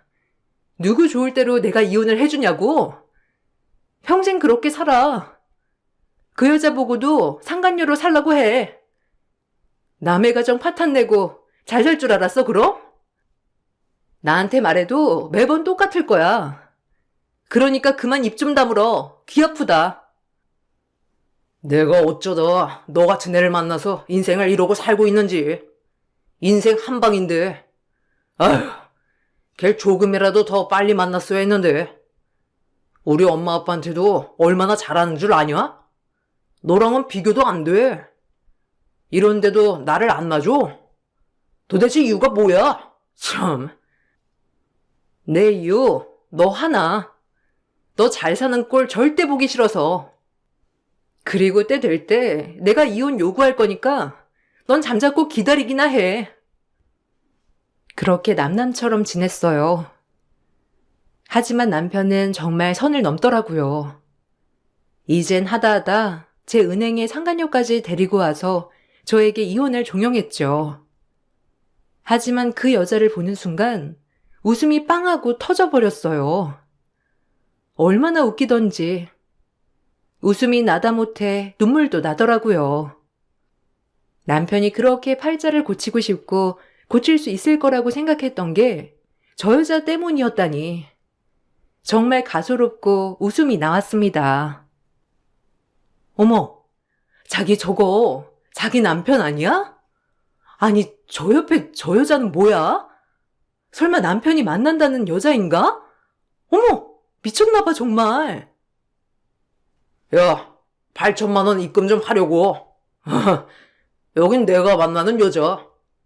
얼굴은 처음 보지? 이제 봤으니까 나 내 새 인생 살아보게. 제발 좀 떨어져. 이 돈도 다 우리 여자친구가 해준 거 아니냐. 너랑은 완전 급이 다른 여자라고. 이제 보니까 정신이 좀 드냐? 내가 이렇게까지 해야 이혼해 줄래? 너 직장에도 소문 다 났다며. 이미 망신이잖아. 앞으로도 계속 이럴 건데 이래도 안 해줄래? 남편은 제 얼굴에 8천만 원을 뿌려대며 저 따위로 말을 하더라고요. 전 그 돈을 받고 웃음이 나더라고요. 계속 웃었죠. 그리고 그 돈을 주워 받았어요. 상간녀와 남편을 번갈아 가면서 보고 있자니 참 잘 어울리는 한 쌍이더라고요. 한 명은 사기꾼에, 한 명은 뻔뻔한 놈에. 전 바로 남편에게 말을 해주기로 했죠. 제가 알고 있는 모든 것들을 말이에요. 제가 입을 열자 남편은 굳어지더라고요. 저 여자가 네 인생 바꿔준대? 당신도 어떻게 여길 올 생각을 해? 새 인생? 이 여자 악성 신용 불량자야. 얼마 전에 대출 거절나고 상심해서 돌아가지 않았어요? 뭐라고 말했길래 내 남편이 당신한테 홀딱 넘어갔을까? 아니, 이렇게 고객정보 유출해도 되는 거예요? 아니, 그리고 내가 원래 큰 사업을 하는 사람이라 신용이 좀 그렇긴 한데. 아니, 어떻게, 아니, 자기야. 이 여자가 말하는 거 믿지 마. 그리고 자기 와이프 왜 은행원이라고 말 안 한 거야? 나야말로 지금 신용불량자가 웬 말이야. 여태까지 그럼 나한테 보여준 것들은 뭐고? 아니, 말을 해봐. 아니면 아니라고. 아니, 일단 자기야, 나가서 얘기해. 여기 사람도 많고 내가 다 설명할게. 사람들이 보잖아, 나가자, 얼른. 저의 한마디에 남편과 상간녀는 싸우기 시작하더라고요. 그 꼴이 얼마나 우습던지 제 동료 직원은 그 모습을 동영상을 촬영하고 있었죠. 둘이 아주 싸우는 모습이 가관이더라고요. 돈 때문에 시작된 관계가 돈 때문에 망하게 되는 모습이었어요. 아니, 말을 해보라고. 난 너 말 하나만 믿고 정관수술에 이혼하려고까지 다 했는데 지금 이 말이 무슨 말이야? 아니, 내 말 좀 들어보라니까. 원래 사업하는 사람들, 신용불량자들 많아. 얼마나 큰 돈 만지는 사람들인데. 저기요. 사랑 싸움은 나가서 하시고요. 여기 영업장이거든요. 아주 잘 어울리는 한 쌍이니 이대로 영원하시길 바랄게요. 전 그 길로 퇴근 후 집에 돌아와 이혼을 준비했습니다. 때는 이때다 싶었어요. 전 그동안 모아온 남편의 외도 자료와 정관수술 기록까지 모두 다 변호사에게 제출. 그리고 저희 은행에 찾아와서 모든 동료 직원들 앞에서 이혼을 종용한 것들까지도 싹 다 제출했죠.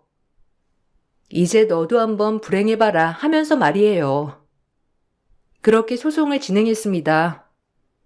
남편은 이제서야 이혼을 못하겠다고 말을 바꾸더라고요. 아마도 그 여자의 거짓된 실체를 알게 되고 태도를 돌변한 것이었죠. 참 간사하더라고요.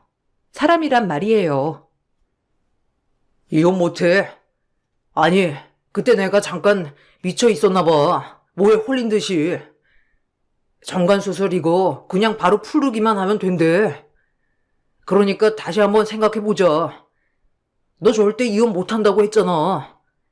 그러니까 제발 한 번만 실수했다고 생각해줘. 닥쳐. 네가 나한테 할 말이 있긴 하니? 네가 원하는 거 지금 해줄게. 왜? 그 여자 알고 보니 개털이디? 그런 거 알아보지도 않고 말만 그렇게 믿은 거야? 너도 참 알만하다.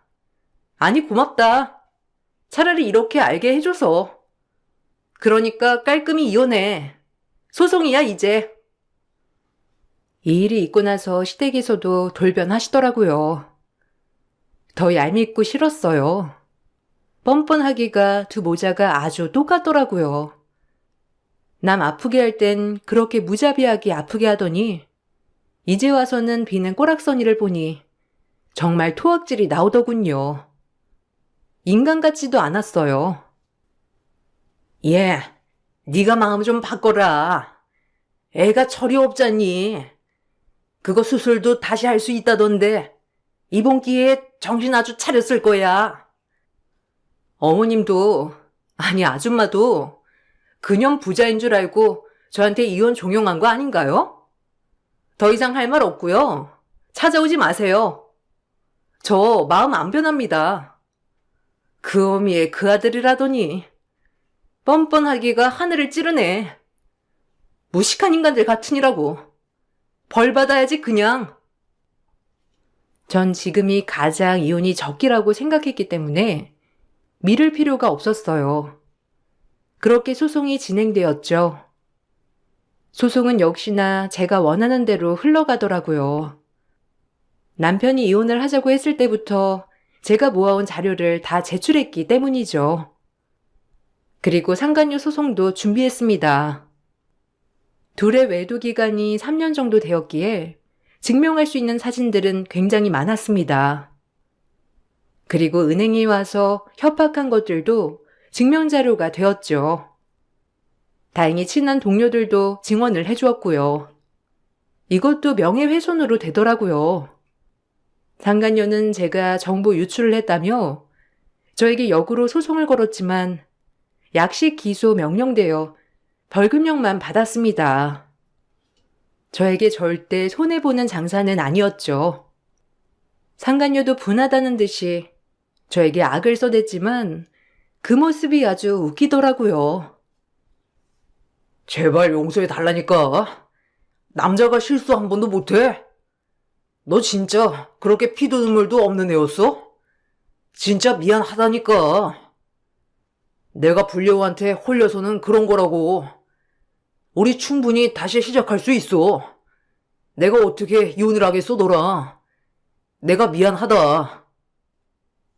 사과는 진작 했어야 맞고 위자료나 준비해.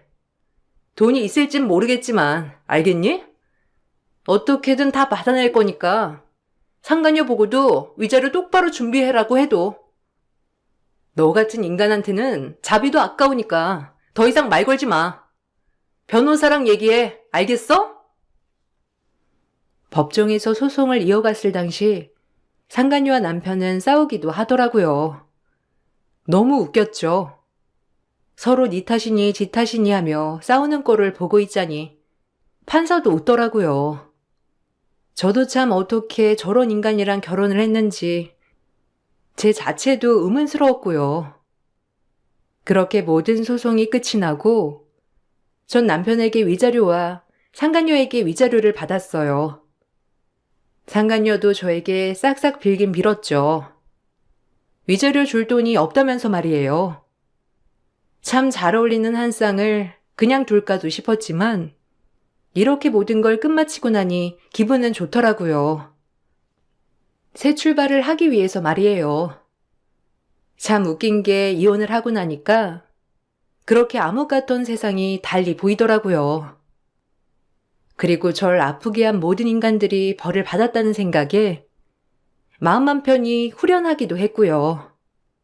시간이 조금 지나 전 좋은 사람을 만나 재혼을 했습니다. 전 결혼해서 아픔을 받았던 만큼 이번엔 정말 좋은 사람이었죠. 덕분에 그렇게 원하던 아이도 낳았어요. 이 글을 쓰면서도 그때의 기억이 참 힘들었다는 생각이 들더라고요. 그래도 덕분에 멘탈이 단단해져서 또 한 가지 배울 수 있었던 것 같아요. 사람은 배움의 연속이라고 하죠. 앞으로도 어떤 일이 펼쳐질지 잘 모르겠지만 단단한 멘탈로 잘 헤쳐나가 보려 합니다. 이 글을 읽으신 모든 분들 좋은 일만 있으시길 바라겠습니다. 감사합니다. 안녕하세요. 저는 오늘 지긋지긋했던 시댁 지방과의 악연을 끊어내게 된 일들을 여러분들께 들려드리고자 사연을 신청한 40대 초반 여자입니다. 10년의 결혼 생활을 하는 동안 변해가는 남편의 모습을 볼 때면 앞으로 어떻게 살아가야 될지 눈앞이 캄캄했어요. 그래서 시부모님께서도 제가 가지고 있던 고민들에 대해 털어놨었지만 남편은 조금도 달라지지 않았습니다. 남편이 저를 사랑해서 결혼한 거라면 분명 다시 예전처럼 좋은 모습만 보여주던 그때로 돌아와 주길 바랐었어요. 하지만 저 혼자 열심히 노력한다고 상대방이 바뀌는 건 아니더라고요. 오히려 더 막 나가려는 반대되는 행동에 점점 지쳐만 가고 있었죠. 저는 그저 8살밖에 되지 않은 이쁜 딸과 함께 행복한 가정을 이끌어가는 것 말곤 바라는 건 전혀 없었는데 그런 제 마음을 몰라주는 남편의 모습들이 너무 실망스러웠고 더 이상 함께하고 싶은 마음도 사라져 버렸었죠. 그래서 결국 이혼을 통보했고 각자 갈 길을 원했는데 남편은 제 입에서 이혼 얘기가 나오니 그건 또 싫은지 이런저런 핑계를 대면서 저와 이혼하는 걸 꺼려하고 있었어요. 아이 핑계로 제 발목을 잡으려 하길래 강하게 나가지 않으면 평생 후회할 것 같아 10년의 악연을 끊어내려 확실하게 못을 박았습니다. 제 선택이 아이의 미래를 보장해 줄 수 있을 것 같았어요. 슬픔은 잠시지만 이혼을 하지 못하고 끌려간다면 아이의 인생도 불행이기 때문에 더는 남편을 받아줄 수가 없었죠. 그리고 제가 남편과 이혼을 하려고 준비를 하기 시작하자 자연스럽게 시부모님의 귀에도 들어가게 되었고 시모의 부름에 결국 시댁으로 갈 수밖에 없었습니다. 하지만 한 번은 겪어야 될 일이라 생각하고 그동안 제가 겪었던 아픔들을 전부 말씀드렸어요. 네가 내 아들과 이혼한다고? 달라질 게 뭐가 있는데? 너희들이 함께한 세월이 10년인데 그걸 깨고 등 돌리면 앞으로의 삶이 좋아질 것 같아? 좋던 싫던 함께하기로 했으면 끝까지 가는 거지. 감히 이혼하겠다는 말을 셰미 앞에서 입을 놀려? 분명 안 된다고 했는데 끝까지 가겠다는 거니? 어머님 아들이라고 끝까지 두둔하시는데요. 언제까지 이 사람 편만 들 건데요?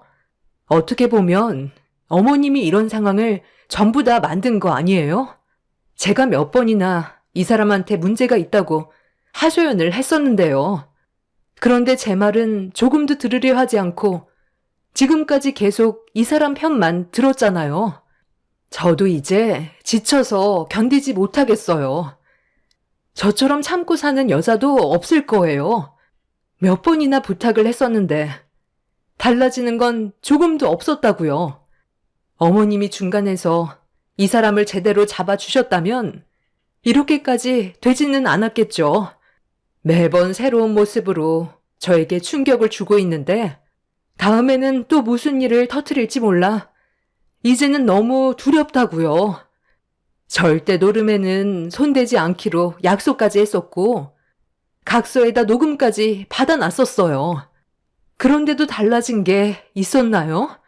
전혀 없잖아요. 처음에는 어느 정도 자제하는 것 같더니 시간이 지날수록 더욱더 심해지고 있잖아요. 사람이니까 실수할 수 있어요. 그래서 저는 충분히 기회를 줬고 이 사람이 달라지는 모습을 보여주길 간절히 바랬는데 이번 일은 너무 심했잖아요. 그동안 제가 정말 아껴서 힘들게 저축해 놓은 자금을 저 몰래 빼간 거 아시면서 지금 그런 말이 나와요? 그 돈이 어떤 돈이었는데요? 아파트로 이사 가려고 힘들게 모아둔 자금이었다고요. 더는 이 사람과 함께 사는 거 미련 없어요. 나는 우리의 삶이 조금 더 윤택해지고 당신이랑 행복하게 살고 싶어서 그랬던 것 뿐이야. 내가 생각했던 계획은 그게 한탕해서 2배로 불려서 통장에 넣어주고 싶었는데 마음처럼 되질 않더라고. 자금이 조금만 더 있었다면 분명 큰 돈을 만질 수 있었다니까. 이번이 마지막이었어. 정말 아예 끊었다고. 그래, 병수가 이제 끊었다잖아. 돈이야 또 열심히 일해서 벌면 되는 거고. 사람이 살다 보면 이런저런 일도 다 겪는 거다. 이혼은 없던 일로 하고 앞으로 다시 시작하는 게 어떻겠니? 내 아들이 원래 뭐 하나에 푹 빠지면 헤어나오질 못하는 성격이라서 그래. 네가 좀 이해해줘라. 애도 생각해야지. 제 딸을 생각해서 이혼하려는 거예요. 이 사람 보고 뭘 배우겠어요? 그리고 뭔가 착각하시는 것 같은데요. 이 사람이 끊었다고요? 이거 보세요. 최근까지 대출받은 거 보시라고요. 주변 사람들이 뭐라는 줄 아세요? 처음에는 수중에 있는 돈으로 시작했다가 그 돈이 바닥이 나면 대출을 받고 그래도 안 되면 집문서 팔고 그것도 안 되면 나중엔 마누라 자식까지 판다고 그랬어요. 대출까지 받았으니 나중엔 집 팔고 저와 딸까지 전부 팔아 넘기겠네요. 저는 시부모님 앞에다 남편이 대출한 내역을 보여주자 더는 할 말이 없었는지 입을 굳게 닫으셨고 저는 테이블 위에 이혼 서류를 올려 놓았습니다. 남편은 열심히 돈을 벌어서 다시 시작하면 된다고 했지만 저는 그 말을 더는 믿지 않았어요. 10년을 속았고 조금도 달라지는 모습을 본 적이 없었기 때문에 남편이 바뀌지 않을 거라는 걸 확신했었어요. 그렇게 집으로 들어오게 된 저는 친정으로 가기 위해 짐을 챙기고 있었는데 남편이 문을 박차며 들어와 제 얼굴에 이혼 서류를 던졌습니다. 뭐 하는 짓이냐고 화를 내자 남편은 절대로 쉽게 이혼을 해줄 수 없다면서 친정으로 가려는 저를 막아섰어요. 그리고 힘들게 싸놓은 짐을 전부 다 내팽개치더니 난리를 치기 시작했죠. 정말 힘들게 버티고 있는 건데 남편은 자기 잘못을 되돌아보고 저에게 진심으로 용서를 구하는 게 아닌 오히려 더 상황을 악화시키는 모습에 너무 화가 나 얼굴에 손을 올리고 말았습니다. 이성을 잃어버린 남편은 집안의 물건들을 전부 다 집어 던지면서 분노를 조절하지 못하고 있었어요. 제 딸이 많이 놀랐는지 울고 있는 모습에 더는 함께 있으면 안 될 것 같아 급하게 집 밖으로 나와 친정집으로 향하게 되었습니다. 남편은 끝까지 쫓아와선 건강이 좋지 않은 저희 엄마를 당황스럽게 만들었어요. 저를 밀치고 먼저 거실로 들어간 남편은 저희 엄마한테 따지듯 화를 내면서 절대로 이혼하지 않겠다며 자기 인생 10년에 대해 보상을 해줄 수 없다면 제가 원하는 대로 해주지 않겠다고 목소리를 높였습니다. 이게 다 무슨 말이니? 갑자기 이혼이라니? 너 박서방과 이혼하기로 한 거야? 그동안 잘 지내고 있는 것 같더니 그게 아니었던 거니? 장모님, 제가 이 사람한테 실수 좀 했습니다. 그런데 사람은 누구나 다 실수하기 마련이고 앞으로 그 잘못을 2번 다시 저지르지 않으면 되는 거 아니에요? 이게 지금 뭐 하는 짓이야? 우리 엄마 건강 상태가 안 좋다는 거 몰라? 쓸데없는 말 할 거면 당장 나가. 아직 우리 관계가 어떤지 전혀 알지 못하신다고. 왜 말씀드리지 않은 건데? 장모님도 아셔야지. 그게 맞는 거 아니야? 모르고 계신 상태에서 나중에 알게 되시는 게 더 큰 문제로 이어질 수 있다고. 어머님, 제가 실수 좀 했어요. 노름을 했는데 대출 좀 받았고 아파트로 이사 갈 자금을 전부 다 탕진해 버렸습니다. 그런데 저는 잘 먹고 잘 살려고 그랬던 것 뿐이었어요. 남들은 즐기기 위해 하지만 저는 가족들을 위해 했던 것 뿐이라고요. 그런데 이 사람은 제 마음을 조금도 알아주지 않고 이혼하자는 말부터 꺼내잖아요. 돈을 잃게 된 저도 마음이 아픕니다. 하지만 그 돈 또 벌면 되잖아요. 하루 이틀 사는 것도 아닌데 그 정도 돈 없어졌다고 이혼까지 하는 건 문제 아닌가요? 그러니까 지금 자네 말은 가정을 위해 더 큰 돈을 벌려고 노름을 했다가 오히려 더 큰 빚을 졌다는 말이야? 도대체 얼마나 있었는데 이 난리인 거야? 얼마 안 돼요. 통장에 있던 돈은 2억 정도 되고 대출로 5천만 원 받았는데 그건 일하면서 갚으면 되니까 그게 문제될 건 없어 보여요. 돈이야 있으면 있는 대로 없으면 없는 대로 살면 되는 거잖아요.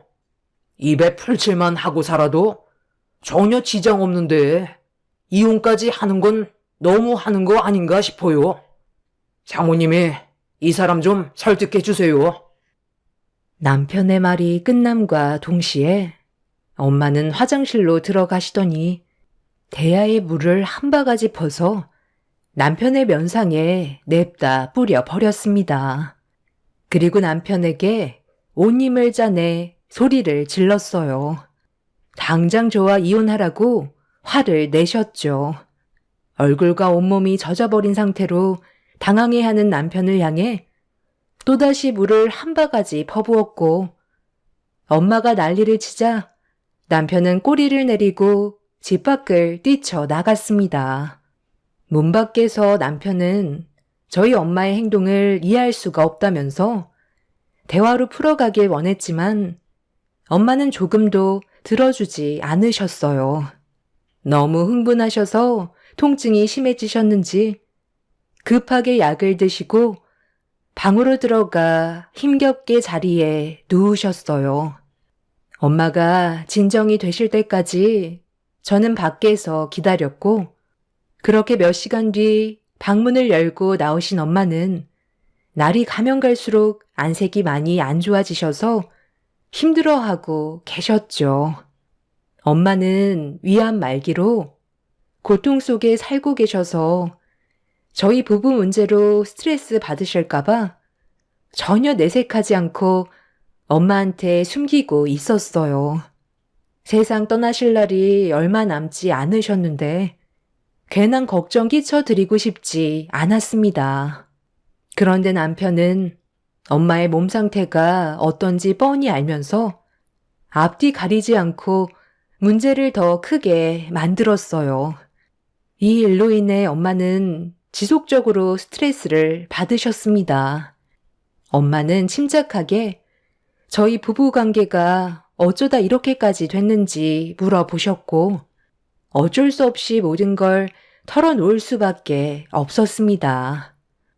엄마도 남편과는 더 이상 함께 살아봤자 의미가 없다고 판단하셨는지 이혼하는 게 좋을 것 같다는 의견을 주셨고 저는 한동안 친정집에서 생활하면서 남편과의 이혼 소송을 준비하고 있었습니다.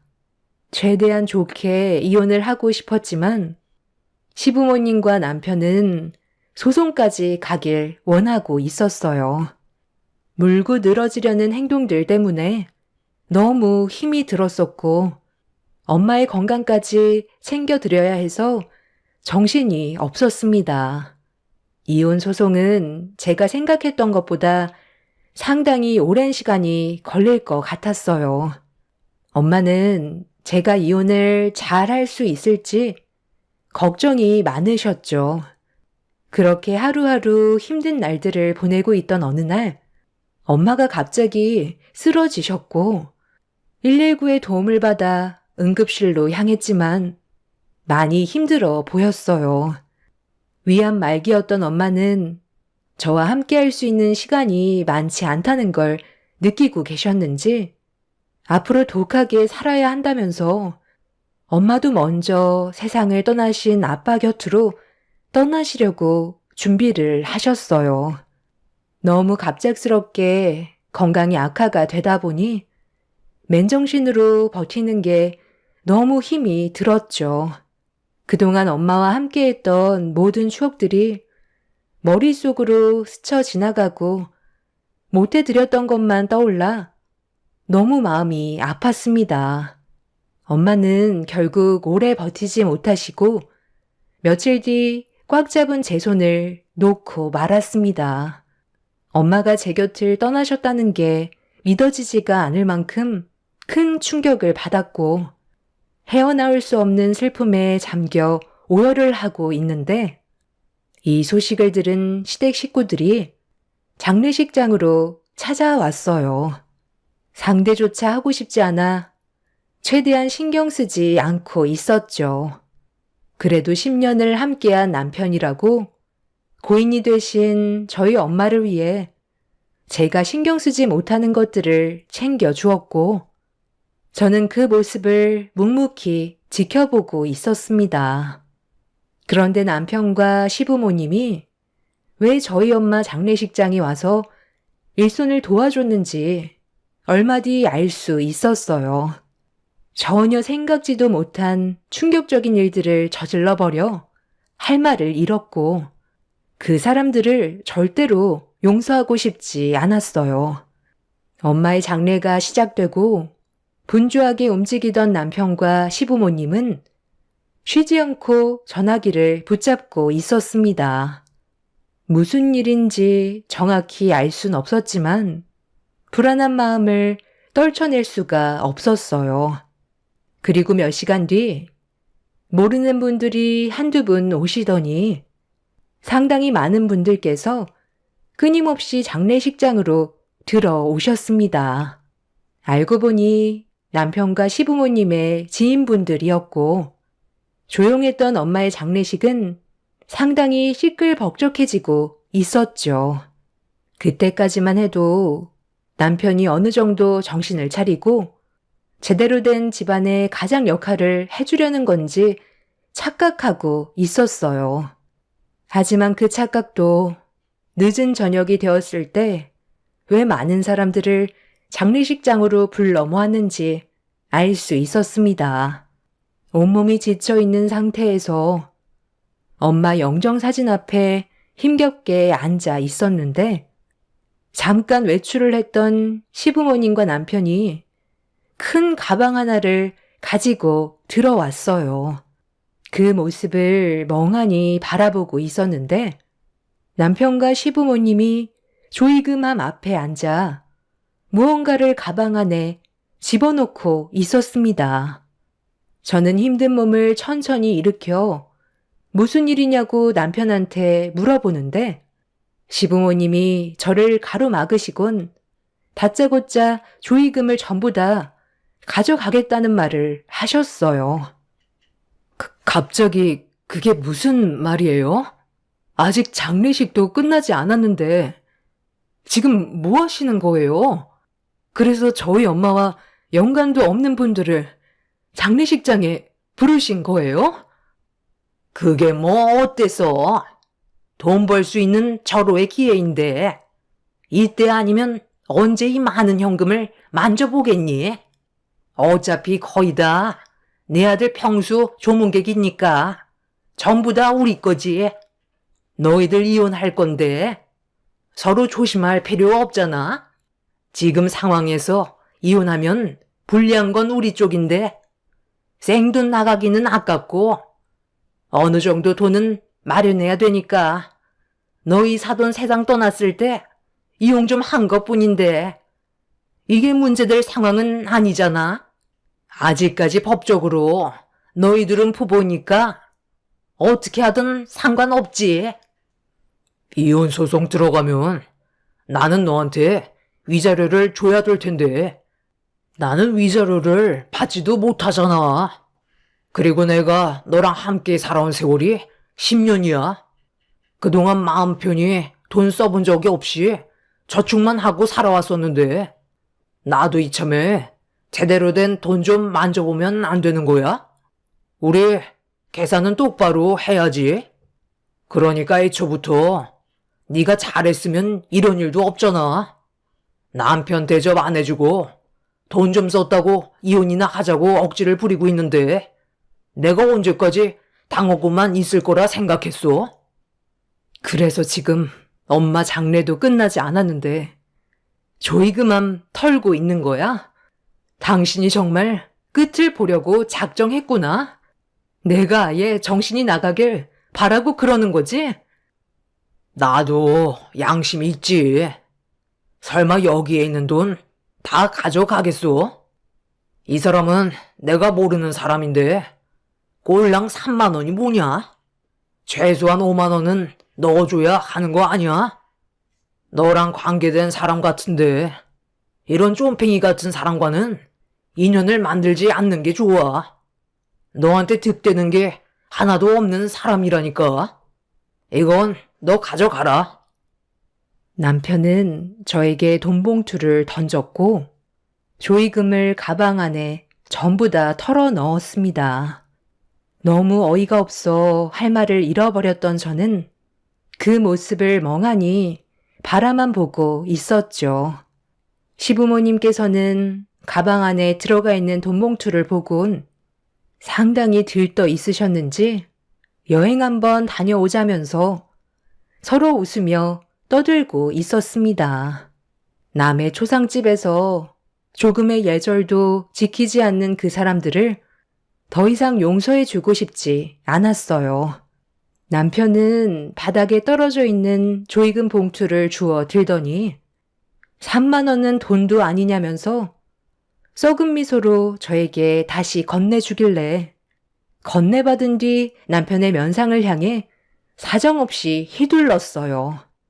시부모님은 뭐 하는 짓이냐고 강하게 밀치길래 넘어지지 않기 위해 시모의 옷을 강하게 잡았는데 그 순간 주머니가 터지면서 무언가 바닥으로 우수수 떨어졌어요. 상당히 많은 열쇠가 바닥에 펼쳐졌고 시모는 당황한 얼굴로 바닥에 떨어져 있는 열쇠를 급하게 주워 담더니 남편 보고 다 끝났으면 빨리 떠나자며 재촉하고 있었습니다. 이상한 느낌을 받은 저는 시모의 옷을 잡고 도망치지 못하게 만들었어요. 바닥에 떨어져 있던 열쇠들은 조이금함을 열 수 있는 열쇠들이었습니다.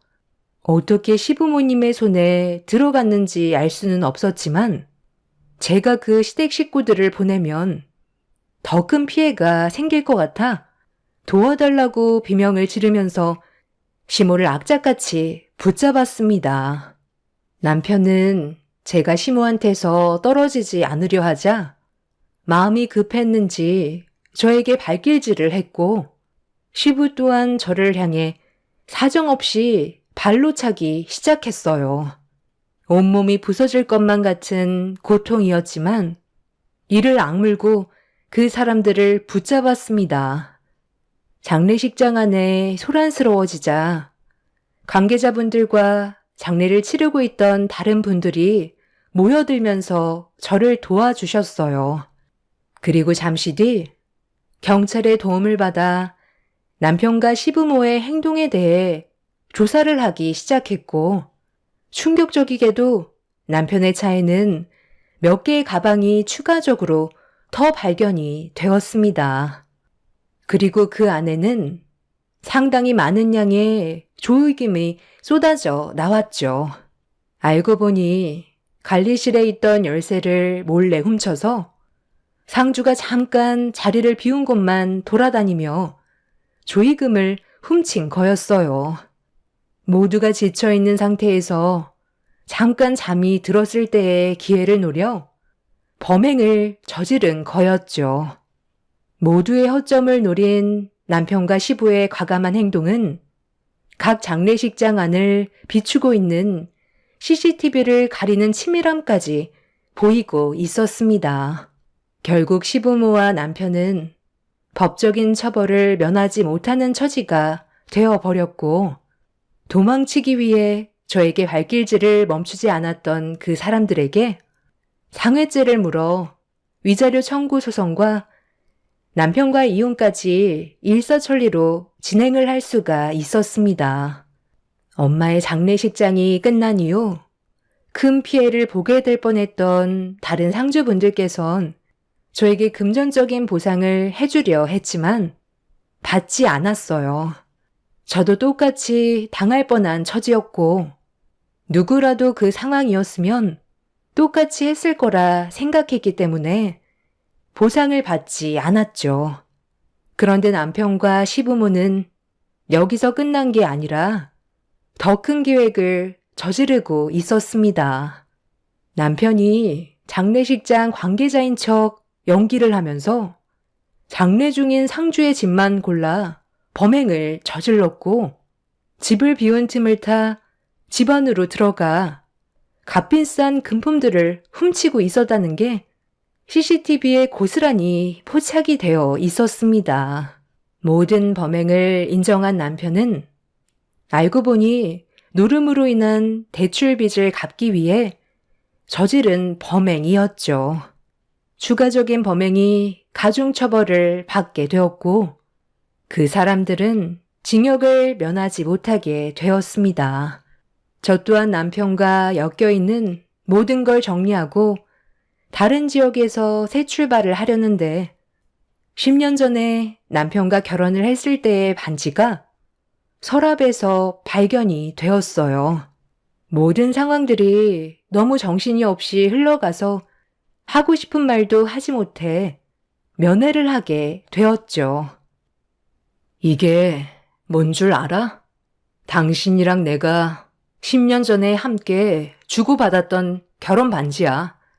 지금은 우리가 이런 상황까지 오게 됐지만 그때는 정말 행복하게 잘 살아갈 줄 알았는데 당신이 이런 모습을 하고 있으니 정말 마음이 아프다. 2년 동안 나한테 원망을 하기보단 당신이 앞으로 다시 사회에 나와서 어떻게 살아가야 할지 고민을 했으면 좋겠어. 그리고 다시 시작할 때는 제대로 된 삶을 살기를 바랄게. 우리 딸 아이니는 걱정하지 마. 잘 지내고 있으니까. 하지만 당신한테는 평생 보여주지 않을 생각이야. 그게 오히려 아이한테 안 좋은 영향을 끼칠 게 뻔하거든. 좀 전에 시어머니 면회하고 왔는데 나한테 화가 많이 나셨더라고. 나오면 절대 가만두지 않겠다더라. 시아버지는 면회조차 거부하던데 당신 말대로 사람은 누구나 실수를 하기 마련이지만 그걸 바로잡지 않는다면 그건 실수가 아니겠지. 그러니까 당신만큼은 우리 아이니를 위해서라도 정신 바짝 차리고 새 삶을 살길 바랄게. 그리고 이 결혼 반지는 오늘 처분할 거야. 그 안에서 앞으로의 미래를 계획하고 2번 다시는 노름하는 근처에도 얼씬거리지 마. 한 번뿐인 인생. 그래도 아이에게 부끄럽지 않게 정상적으로 살아야 하지 않겠어? 이게 누구 때문인데? 나는 당신을 절대로 용서하고 싶지 않아. 내가 출소하자마자 당신 먼저 찾을 거고, 그때는 가만두지 않을 거야. 다 잘 먹고 잘 살려고 했다가 실패를 하게 된 건데, 나를 여기까지 오게 만들어? 내가 절대 찾지 못하는 곳에서 숨어 지내는 게 좋을 거야. 당신을 찾는 순간 어떻게 될지 나도 모르겠거든. 당신을 먼저 처리하고 내 인생을 개척해 나가야 삶이 편해질 것 같아. 10년 전에 당신을 만나지 않았다면 나도 정상적인 인생을 살았을 거라고. 나를 만났으니까 네가 지금까지 살아있을 수 있었던 거야. 나를 안 만났으면 지금 숨 쉬고 있었을 것 같아? 진작에 노름에 술독에 빠져서 헤어나오지 못했겠지. 나를 찾아서 뭐 어쩌려고? 무모한 짓 할 생각하기 전에 당신 인생이나 되돌아봐. 태도를 보니까 아직까지 잘못을 뉘우치기에는 시간이 오래 걸릴 것 같네. 그럼 그 안에서 잘 지내.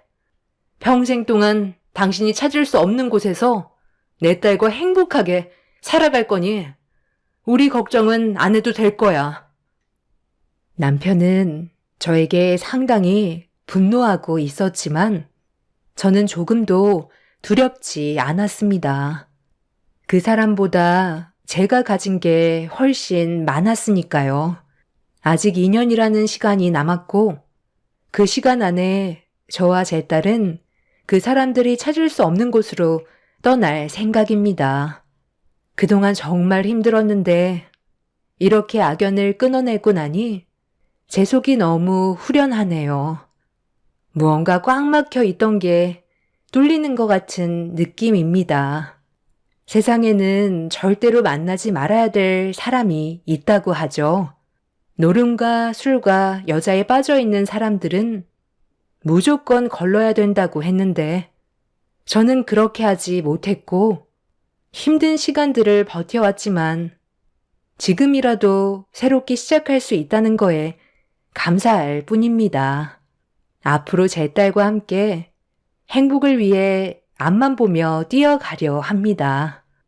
여러분들의 인생에도 언제나 밝은 빛만 비쳤으면 좋겠습니다. 제 사연 들어주신 분들, 오늘 하루 행복하세요. 감사합니다.